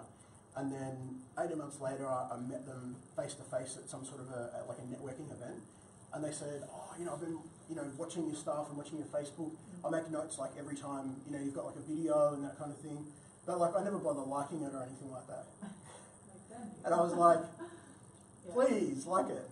But, that's just how people are. Some of them will find, the number of likes or shares or comments isn't always an accurate representation of how much people enjoy or feel connected to your content either. The great thing about groups is that it's a little bit like, if you ever hear people talk about moving a customer through a funnel system, groups are really like at the bottom of the funnel. They're really, you might have taken people, you might have, 200 people that like your Facebook page, but of those, maybe only 10%, maybe 20 or 30 of those are actually interested or they're actually buyers or potential clients or customers. And so to be able to move those sort of through the funnel and into a group is a really smart thing to do. So if you've got high engagement in your group, there's a good chance that they're the people that will probably buy from you. And even if it's not a course, it might be the book. And if it's not the book, it might be a writing, like a writing course, or they might come to a seminar that you speak at. That's just how they are, because they're a much more highly engaged group of people. But that's another great tip as well. So if you don't have a group and you're a service-based business, that could be something that's worthwhile having as well, because it's really great to share knowledge with people too. Any other questions? How much time do you think a small business should be putting like each week or each day towards working on social media? That's the thing that terrifies me. I don't want to have to be in social media all the time. Yeah. So I think with social media, so the way that I sort of describe it is that social media is a bit like, too many people treat it like a one-night stand, and social media is very much a long-term relationship. Often we'll dive into like Instagram or Facebook or whatever the case may be and post, and then we won't see the kind of traction or result that we want to see in a short amount of time, and so we abandon it. And really the truth of it is it's free. So there's only so far that's going to go for you quickly. It's an investment in time. So I would say to complement that, it's also important to know who your audience is and where they are. So for example, if what you have is, like Sam for example, coffee is a very visual experience. Seeing what's going on, seeing the coffee be made, like roasted, a coffee poured, somebody drinking the coffee, all that's very visual. It has to be in context, so that would go straight to Instagram if I was thinking about it. That's ideal for an Instagram type experience. Not that it's not good for Facebook, but you've got to go where your people are. Now, that also depends on the average age of Sam's customers too. So if they're a sort of older audience, as in they're not 18 and under, or they're not 25 and under, then that would go to Facebook. If they were 25 and under predominantly, I would send it to Instagram all day, because that's a much younger audience. Instagram, Snapchat, much younger audience.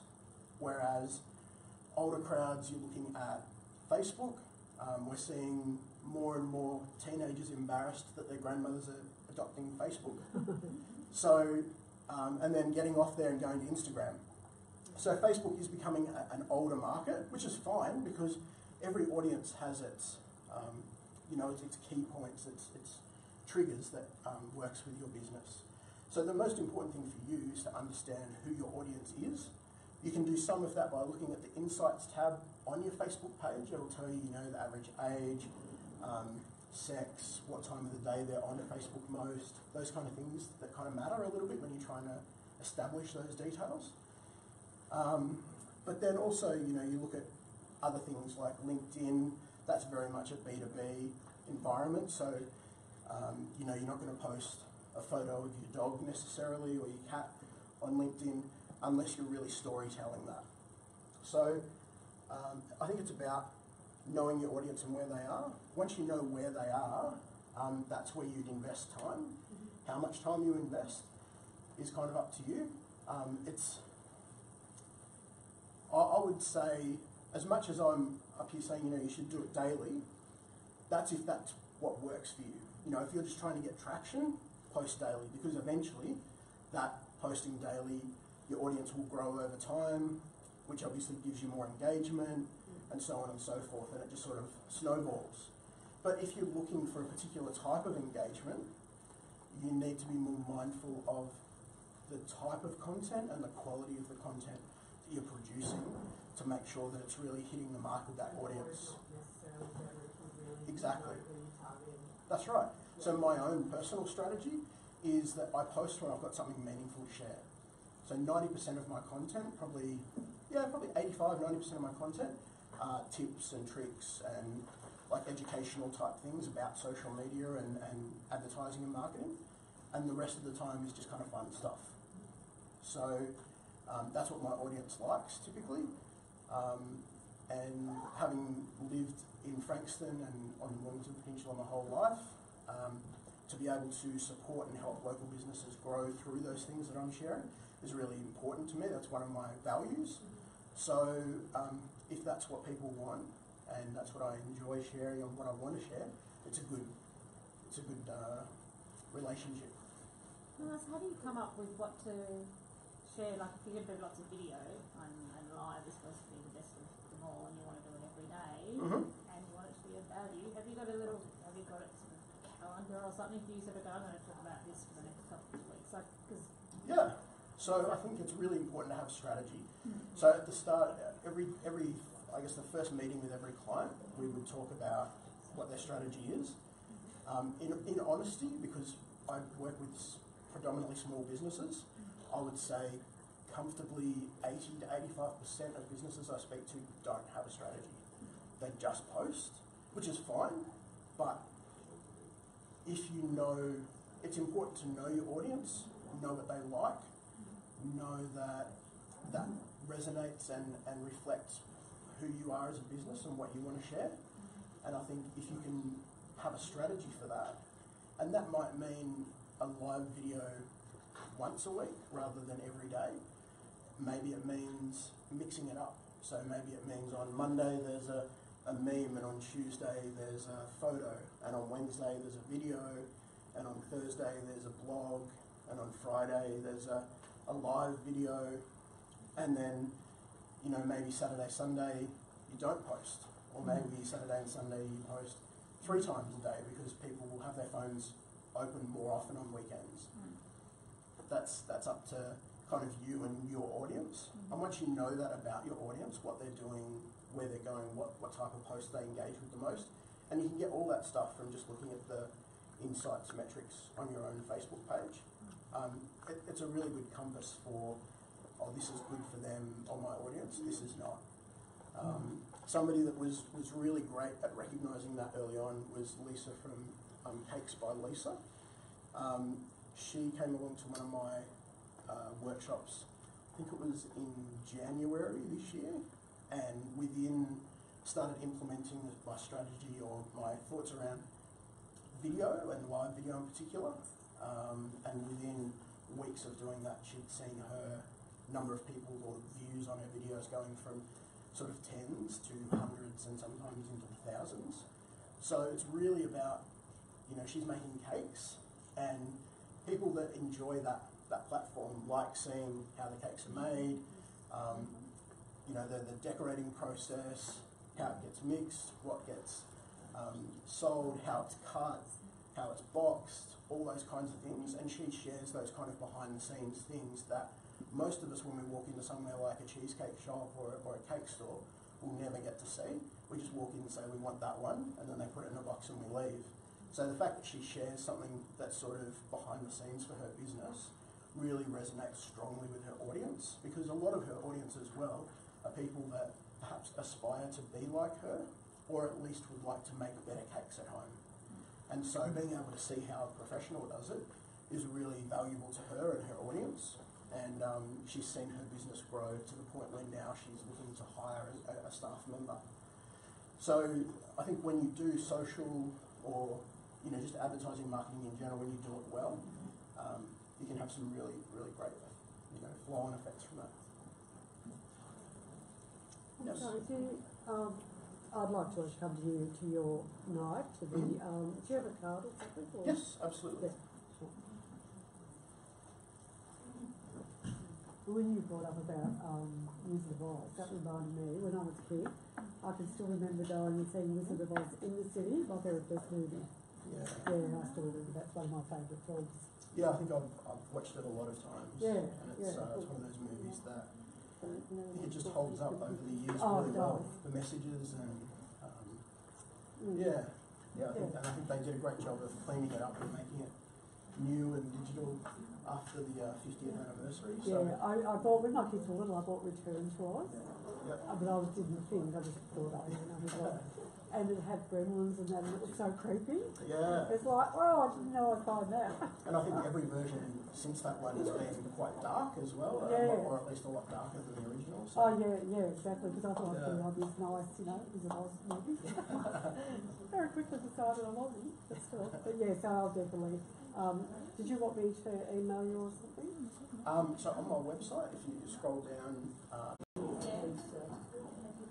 Oh, right. Yes, she is. I was just saying no, because she's been taking Ooh, that's right. The other one.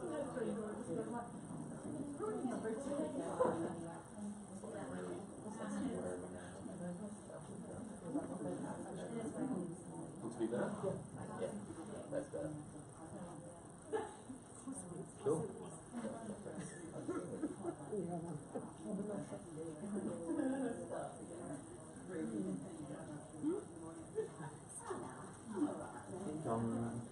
Ready? You ready to go? Yeah, chance. This is recording now. Oh, is it? Yeah. It's going to be a shortened version, maybe. Try to make it happen fast. Oh, you're the one that wraps it up. I'm the one that gets to wrap it up. Oh, you're Has there any audio? No, I don't have audio.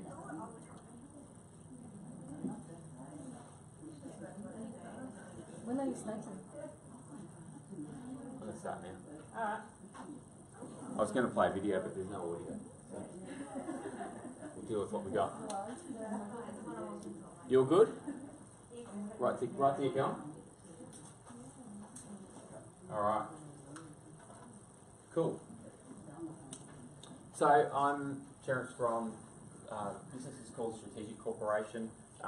Technically, I guess I'm a business coach and a mentor. And I've been an entrepreneur for a little while now, and also have a podcast called Unfair Advantage Project that I do with Nadia, who's here today. So I'm going to talk about the 3 pillars of business success, but what we're going to do is just try to wrap up kind of everything that you've got, noted down, everything you've learned today, and see if we can get that into an actionable plan that is going to make some sense. So we've kind of, it's a small group, it's going to be nice and intimate. But so the first thing is there are a couple of different ways to present. There are probably 2 ways, in my opinion at least. There's the old way and there's the new way. And the old way is that I'll just stand here and talk to you for the next 40 minutes or whatever it's going to be. And the new way is that I'm going to really try to get you involved a little bit. So yes, we've got a nice, small, intimate group, but I'm going to try to get you involved as much as possible, because that's the way we learn. We learn when we actually do stuff. And yeah, so does anyone here, do you guys all actually know each other? If you look around the room, do you know everyone else that's here? Not everyone. Because there's not that many people in the room, right? Not everyone? Alright. So what we might do, just for a minute, because this is a good fun exercise, right? In a few seconds, get everyone up and actually just meet like one or two other people in the room, exchange details. So who are you? What do you do? Why are you here? Right? And just meet a couple of other people in the room and you know, exchange details with them. But we're going to meet like long lost friends. Okay? So what would a long lost friend do if you meet? Like what might you do if you meet a long lost friend after not seeing you? You might hug them. Kiss on the cheek. You might what? A massive hug. There you go. Someone's going to get a massive hug. All right. So let's do that. Let's meet two people in the room, right? And 60 seconds each. 60 seconds each. Let's do it. There's no excuses.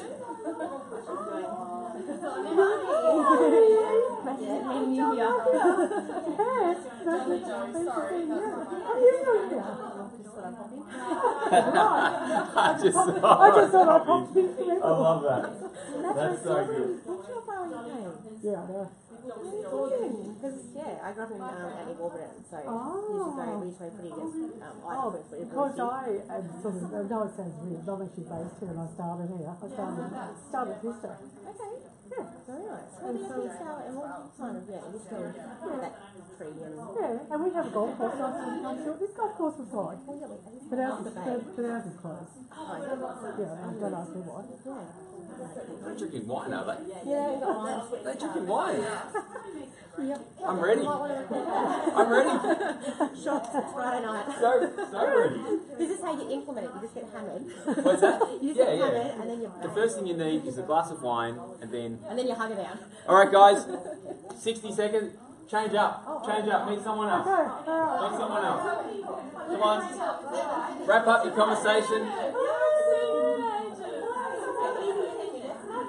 I don't have a card yet because I'm rebranding. Oh no, I'm terrible. I'm sorry. Contact me.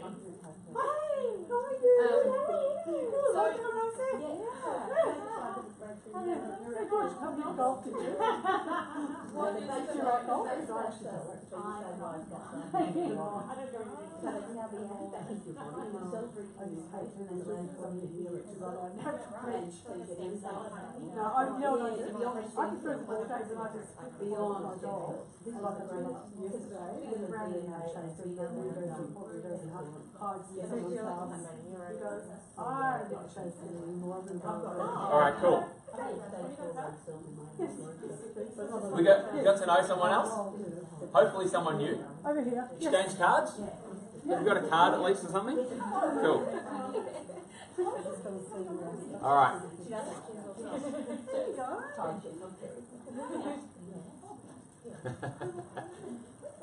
I was just going to say hello to you because I haven't met you and I've met everyone else. Hello. I'm Ryan.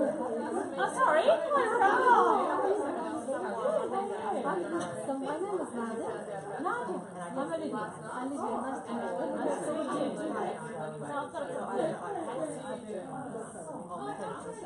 Business, and I also have my own.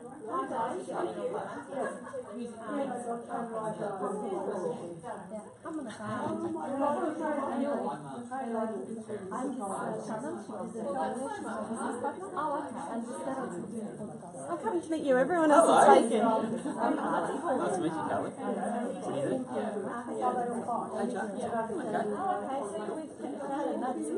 So is that similar to what Rihanna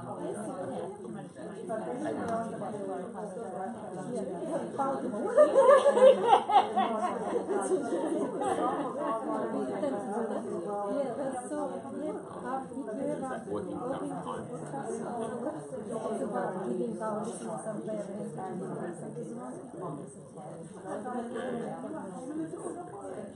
Good move. Yeah, so I've been doing this for business coaching quite 18 months, actually, 15. I've been Look it up and try and give me a feedback. Вот, yes. I'm not like the I'm not the executive. What is this? How to manage business orders.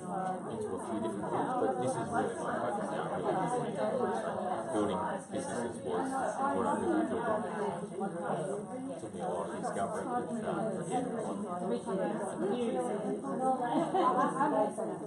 How can I help you? Just let me know. Yeah, absolutely.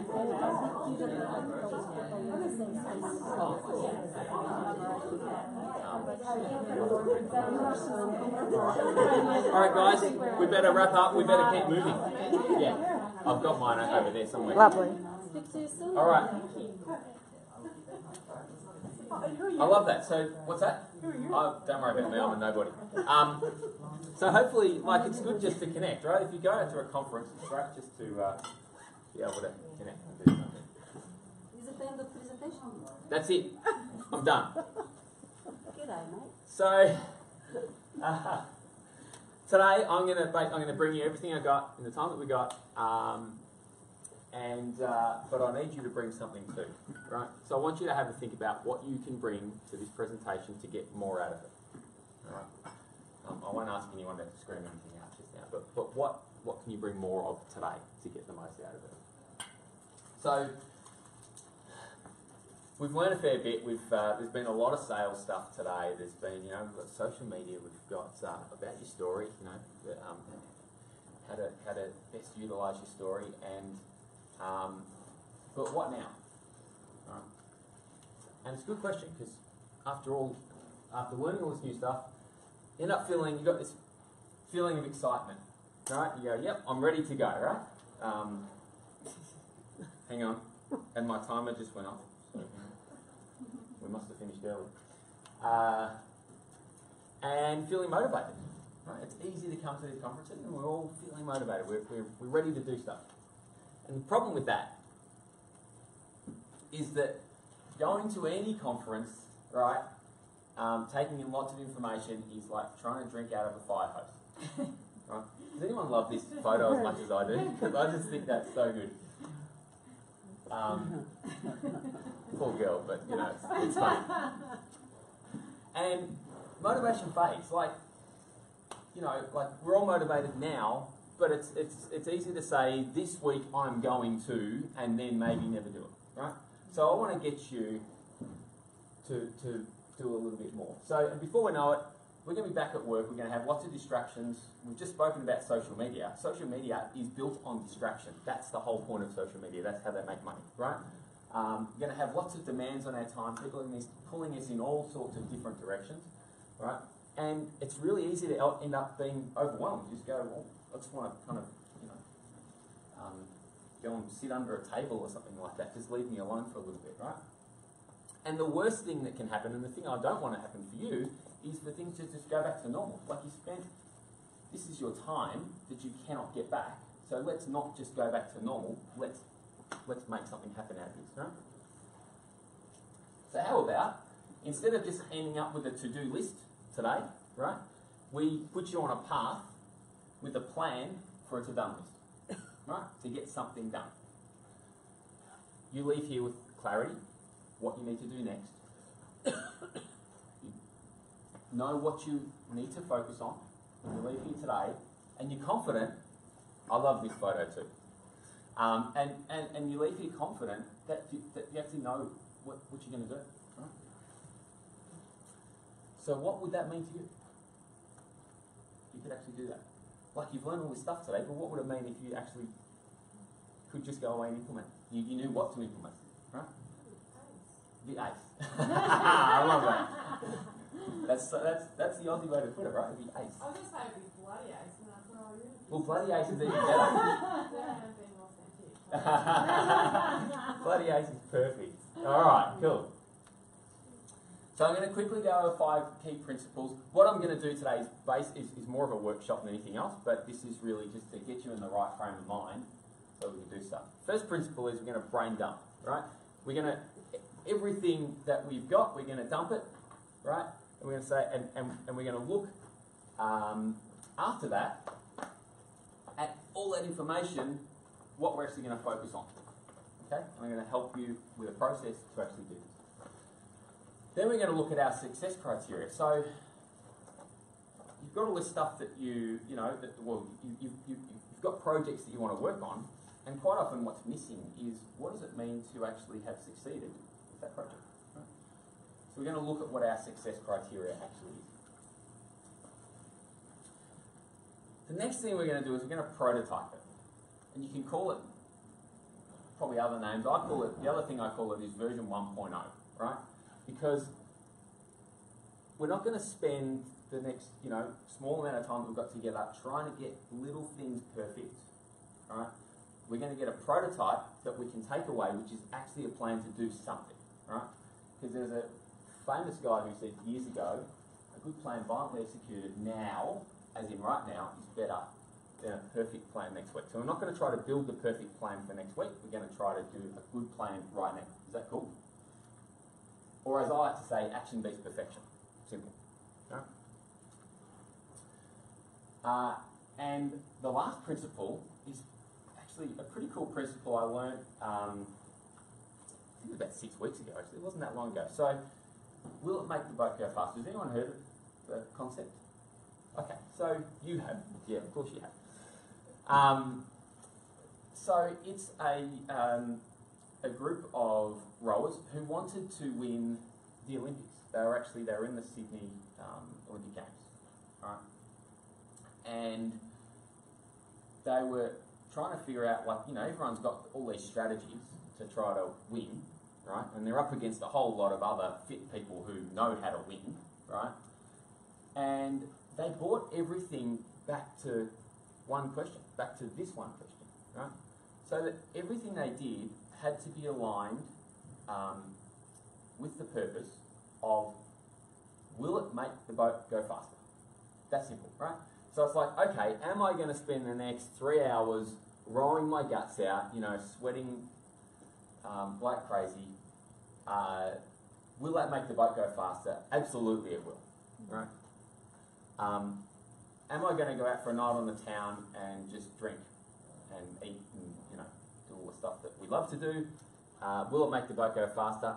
Probably not. I'm guessing not, right? So they'd have to avoid that type of stuff. So really, in a lot of ways, it's just kind of like a decision filter to say, is this aligned with the purpose, what I'm trying to actually achieve, or not? Cool. So, this is where it comes back to the interactive bit. What's been most helpful for you so far? Any feedback? Answers? I know we've got a small group, but that's why it's easier to talk. Has anything in there been helpful? Yeah, I'm just trying to think though. So much. Yeah. So much? Just one thing. Facebook. Facebook. Oh yeah, built on distraction. Yeah, Facebook. As in the seminar. Yeah, yeah. Okay. Yeah. Understanding that a bit better. Yeah. Well, it's, everybody wants to know about how you can get more out of Facebook. All right, so I'm going to do a quick little bit of a workshop. You should have some little workshop kind of looking things, pieces of paper, and you should have one that's mapped out like this. So just have a quick look.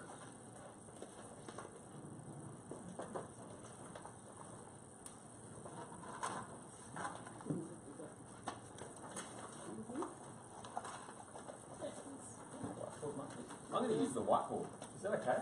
Mm-hmm.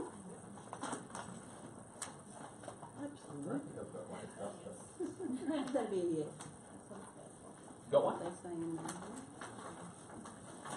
Maybe just put your hand up if you don't have one. Yeah, I don't think I do. You don't have one. You don't have them down the back? Oh, yeah, sorry, I do. You do have them? Yeah. Cool. Yes. I'll go and do what?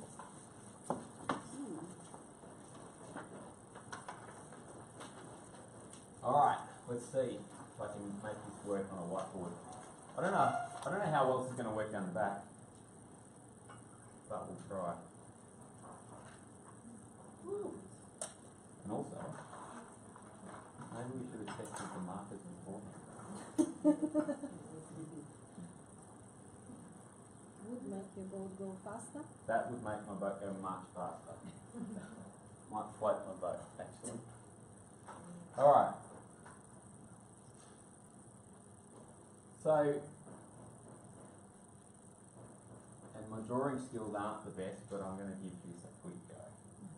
Oh, can everyone actually see that? Yep. Okay, cool. Alright. So for the purposes of figuring out what you're actually going to take out of this today, this is a little kind of system that I use. It's basically our IP that we put together. So in the middle of this, I want you to write the word freedom. Right, this is called the sweet spot in between everything. And so the number one thing that I want you to have is a business that generates more freedom. Is that cool? Can you see that? It's right in the middle there. Cool. Alright. To get more freedom, you're going to need three things. They are money, time, and impact.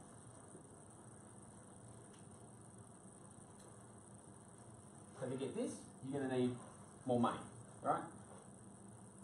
Money is a normal thing that everybody resorts to when they want more freedom. Probably most people who actually want freedom think they want money. You're going to need more time to do the stuff that you want to do, and you're going to need to have more impact on more people to be able to make that all complete. Does that make sense? And the three pillars stuff that you saw on the first slide that I was talking about are these three. They're acquire, monetize, and systemize. So just write those in. So they're the three pillars. Okay, what we call the three pillars. The way this works is that if you get freedom, one of the things you want is more money. But basically, to get more money, you're going to need to acquire lots of clients, lots of customers, right? And you're going to need to monetize them. Because if you've got lots of customers without the monetization side of things, guess what? You've still got no more money. You've still got no money. To get more time, you'll need to figure out how to monetize your clients or your customers, and you'll need to have all the systems in place. You'll need to systemize your business, right, to give you more time. And that might include building systems which have got, for your teams and things like that, right? So building a team around you. And then to get more impact, you'll have to be able to acquire lots of customers, lots of clients, and have systems in place which deliver them great experience every time, right? To get as much impact as possible. Does that kind of make sense? Cool.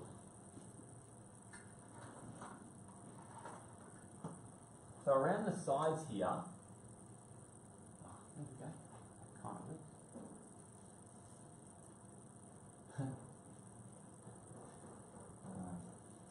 Alright.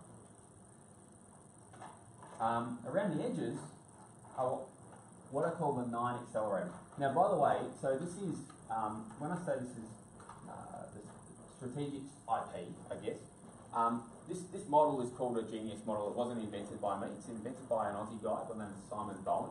Very smart guy, very good at modelling stuff. So that's where it's come from. So I'm not trying to claim the shape itself. But what's in here is unique to what we do. Cool. So in order to acquire, the first thing you'll need to do, if I can write this properly, is identify opportunities. And if you like, this is the strategy side of things. Figure out where your biggest opportunities are. The next thing you'll need to do is install influence. And that's the stuff that we love to talk about with Facebook and things like that.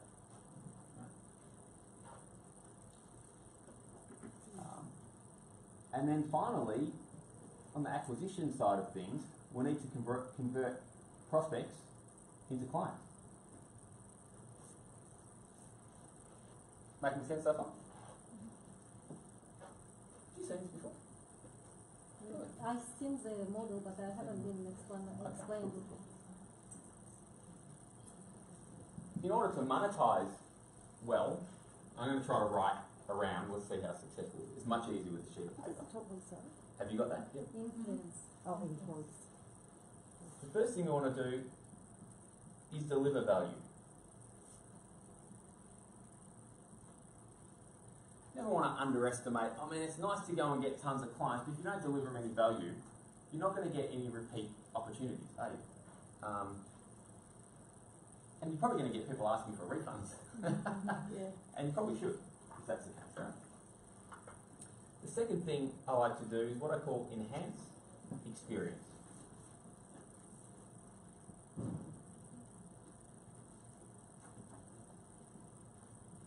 And that's where we give them an experience that's better than they can go anywhere else. We continuously enhance their experience. The third thing, and I talk about this a little bit for anybody who knows me, is build leverage.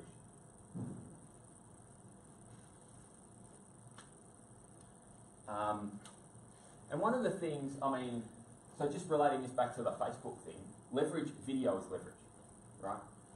Facebook itself is leverage. Any of those platforms are leverage. And they will help you to monetize your brand, for sure. And then on the systemized side of things, and this is the bit that we're kind of working on today. We need to install an operating system.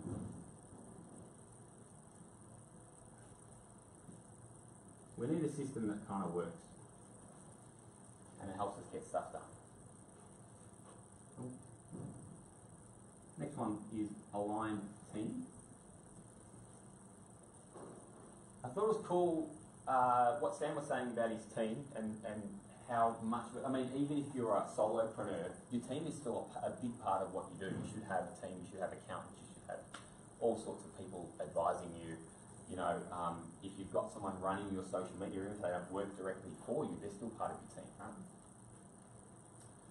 And the last part, and I'm not sure how the best way to write this, because, you know,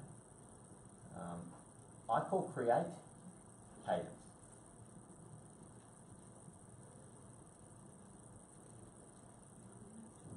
Create cadence.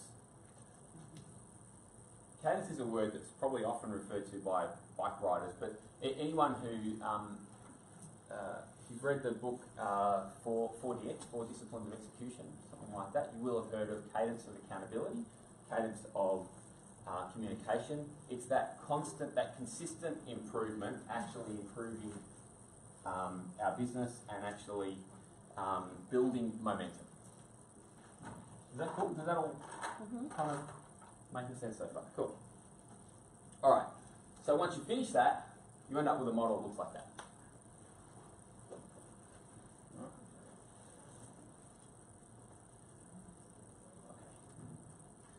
Okay. Now, so out of all that, is there anything that you've discovered by going through that process? What's been most valuable for you just going through that little process?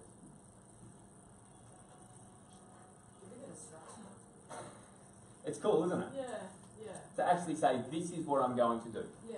Yeah. And I learned what cadence meant. 2 things. Yes. All right. So the next page, there's another page, which is called the Project Prioritizer, right? So what we're going to do is we're going to take this model and put little parts of it into here, right? So the first question is, which of the 3 pillars do you need to work on most in your business right now? So quite simply, just choose so that's the question there, just choose one of those 3 kind of pillars, one of those 3 big circles, right? And choose which one you think you need to work on most in your business right now. And then the next question is, which of the 9 accelerators do you need to work on most in your business right now? They don't have to be connected to that pillar, that particular pillar, But so if you choose, out of all these 9 accelerators, which one needs the most work for you right now? It'll give you a really good idea of what you're going to work on. And the insights are just kind of like your aha moments. And the impact, once you've chosen your accelerators, is what impact will that actually have if you get those right? What impact is that going to have on your business?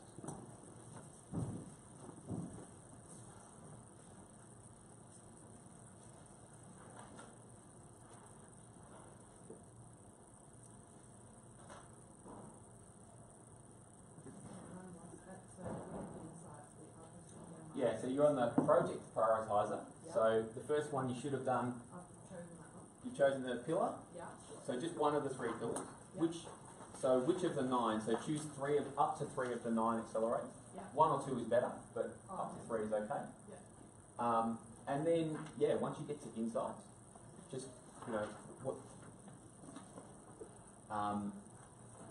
what have you discovered kind of through that? It's just an insight. Through that, yeah. Yep.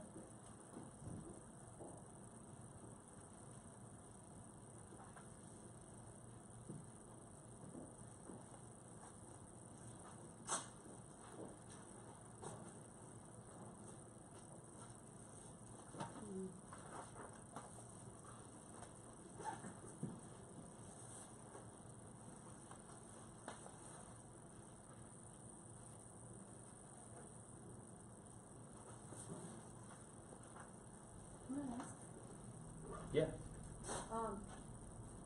This is, you sort of leave a lot of room for people to think about it, but when they go through the coaching process, would you help them to choose which ones they should, which of 9 accelerators they should? Yeah. Because it's quite often people pick it, but it's a wrong priority. Yes. Without seeing foundation. That's true. What principles constitute foundation level and what build on to this? But in most cases, people at least have an idea of what they need to work on next.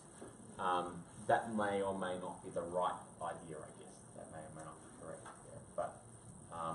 But I guess it's a good, this exercise is really good just to at least know where you think your business is at. If you go through the coaching process, you might end up realising that's a slightly different place.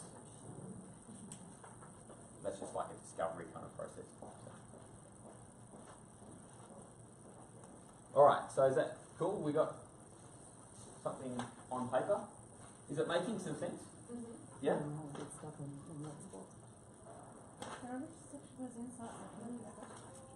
Yeah, so on the project prioritizer? I mean, I get it all. Yeah. But there's a lot of that stuff I've got sort of reasonably. I didn't know what is that? It's supposed to be I'm supposed to be pulling them out of which bit? Yeah, just so you pull the insights. No, the insights are just what you've kind of discovered out of the process, right? Oh, okay. Because we've really got to think about this stuff. And quite often when you go and watch a presentation, people just throw all this information at you, and you don't get time to go, hang on, this is what I can really take out. You know what I mean? So that's why I've kind of designed it like this. So you actually take something. I want you to actually take something away. I'm going to give you some stuff that you actually take away, and you go, I can actually do this.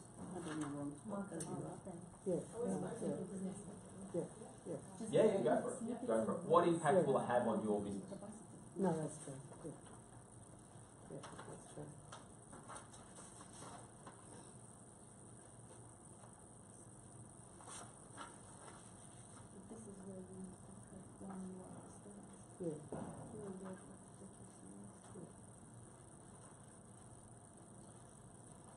Cool. All right. So has everyone filled out the up to the impact section? Anyone need more time? Yeah, no, it's right. Keep going. Keep going? Yep. I don't want to leave everyone behind, but All right, so the next sheet is the Insight Maximizer, what I call the Insight Maximizer. And it's basically just a quick list here. I'm trying to get up to the thing and point. But what are your biggest takeaways from today? So that is the entire presentation. That's not from me. That's what are your biggest takeaways from today? And it's only a fairly small section, but if you've got more than that, then there can't be your biggest takeaway. That you're just putting your notes in there, right? So let's have a look. Exactly, you're pointing the fire hose in there and trying to make that work. So your biggest takeaways from today, and then how does that relate to projects which could have a major impact on your business in the next 12 weeks, right? So let's look at your biggest takeaways and how they actually relate to projects, right? And the last column is simply, what are the possible roadblocks or challenges, right, in actually getting those things done? So the last column, if you like, is just an awareness piece. It's just like, okay, what could possibly stop me from making that happen? Does that make sense? So if I give you maybe a couple of minutes just to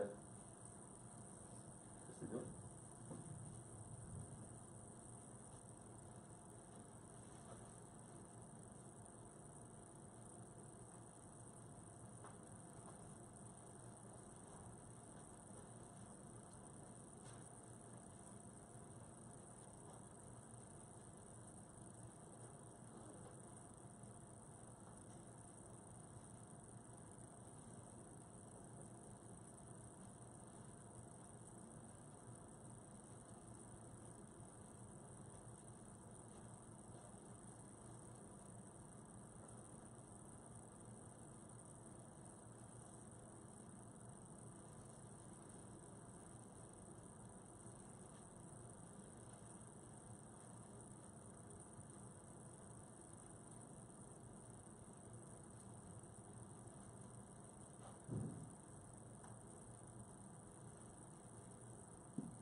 Just maybe yell out when you've finished, so I know when people have had enough time.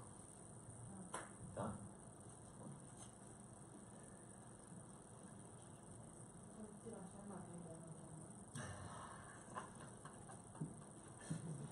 That I was so satisfied with my answer. I was like, yes.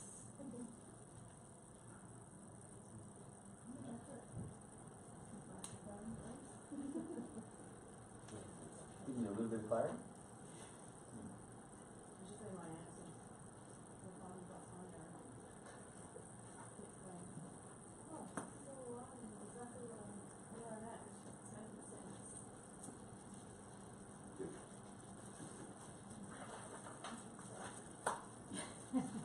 I'm going to make that part of my presentation, I think. Throw your pen down as hard as you can. Yeah. Lauren got really good point. Yeah. She just said to me, my business kind of got bits and snippets of everything. I think I've got pretty much nailed every aspect of it. Yeah. But what now? Yeah. And I suggested to you, maybe it's 9 points, break page in 2 and give it each 9 points where are your business currently at, and scale it. Give yourself out of 10. Where do you think? Maybe Well, it's a really good question. It's a really good point, right? There is no business that has all of this now. This stuff here, right? Because if you've got all of this nailed, you're a unicorn, right? Because, and I say that in the nicest possible way, because once you get to, just say you get to the end here and you're just creating cadence, right? Or just say you install your operating system, or you know, once you get back around to the top here, identify more opportunities, you're going to start to break stuff again, right? If you're in business, right, and you want to grow, you're going to break stuff. That's the whole point. So this is a continual improvement model. It's not a do it once and it's done model. If that makes sense. And I think that's if I guess I see people out there seeking the silver bullet, and I don't think there's any such thing. I mean, if you grow, you should be expecting to break stuff. Hello, I'm in the middle of a workshop. Cool. All right, so we had enough time on that one. Cool. The next sheet that you should have is called the project profiler. So what we're going to do is, this is where we're going to kind of pull a couple of things together, right? So back on this Insight Maximizer, we're going to go look at the projects. How many projects, just give me an idea, how many projects have you come up with that are related to stuff that you've learned today? Just yell out a number. I've just put down 3. 3? Perfect. 3 is a perfect number. I've seen people come up with 12. That means they're either extremely good, better than the rest of us, or they're just trying to do too much, right? 3 is fantastic. So that's awesome. If you've got 3 projects, right? If you've got more than 3 projects, cut it down to 3. We're going to put the project name, put the name of each project, project 1, 2 and 3. Really easy. And then we want to know, underneath that, what impact each one of those projects will have on your business. Right? And then under that, just so I can stop talking after this, the success criteria. I put up to 6, you know, somewhere between 4 and 6 is pretty good. But what does it mean if you, once you get started on that project, what does it mean for you to have actually succeeded with that particular project? So what's your success criteria? I'll give you a couple of minutes to do that. Or just throw your pen down really hard when you're done.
You don't have to, no.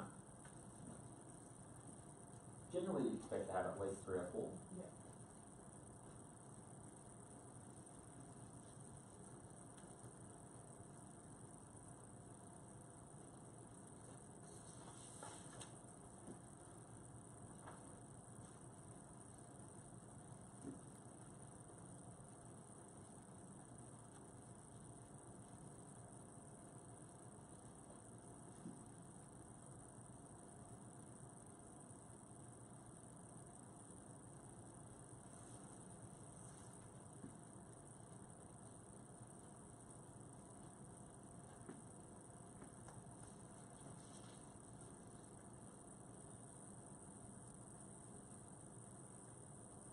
Quietest the room's been the whole day. Is that a good thing or a bad thing? That's good, you're making us think, right?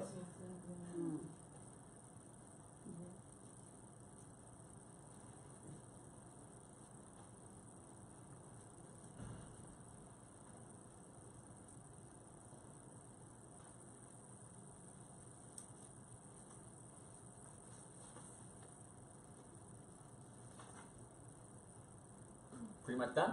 Pen down, beautiful.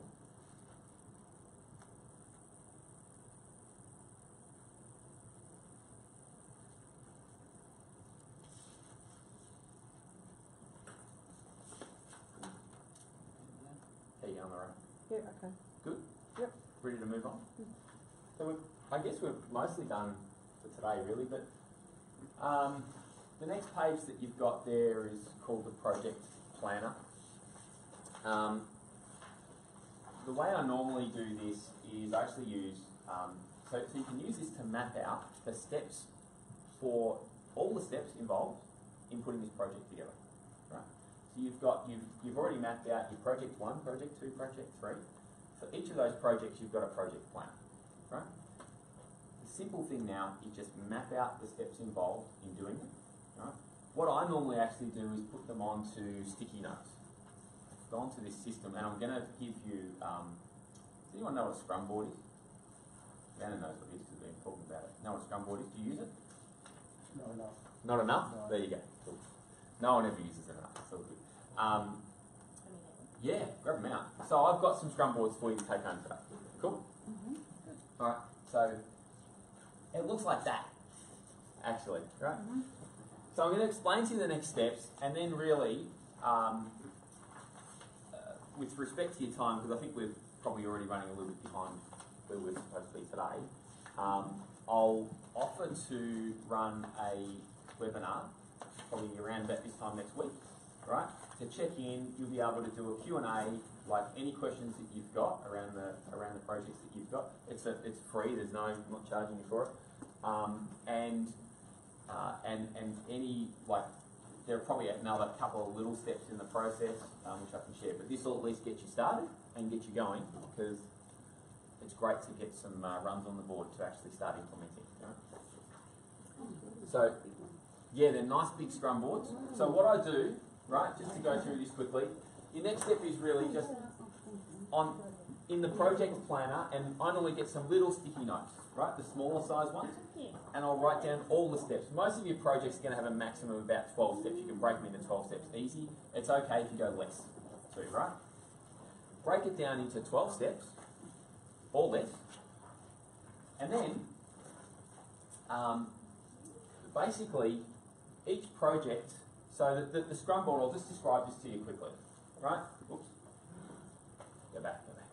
Right, you've got the hopper, which is kind of on, you know, what's coming up next. So everything goes in the hopper first, if you like, right? The next step is to do. What am I going to do over the next week? Right? The next step is, what am I doing right now? There should only be one, maybe two items in that section at any given time, right? If you go and try to put 5 or 6 in there, you're just going to hit overload, and you'll get less done. So the whole point about this is getting more done faster, right? And then this here, and the reason I've moved to a physical Scrum board, because you can use products like Trello and stuff like that out in the market, which are free pieces of software, but the reason that I've moved to a physical Scrum board is because that feeling of moving something from doing to done is awesome, right? And so what I do is I use 3 different colour sticky notes for you to represent your 3 different projects. Simply put together, put the so you'll know as each project's progressing, you can see exactly what's going, right? You'll see the colour getting towards the done section, and you know you're succeeding, right? So what's the colour system? The colour system is simply, each project is a different colour. Oh, so all your projects can be on the one Scrum board. Yeah. So you know that if you had So I've got blue, pink, and what's the other one? Blue, pink, and orange. I think it is something like that, right? Oh, cool. So that means I've got 3 projects on the go, right? 2 of them are now completed. This is how I map out 12-week plans as well, which is something else I can share with you. Probably we're going to run out of time today, but yeah. So you can see them actually progressing, because you can see the colour getting to the done section. Right?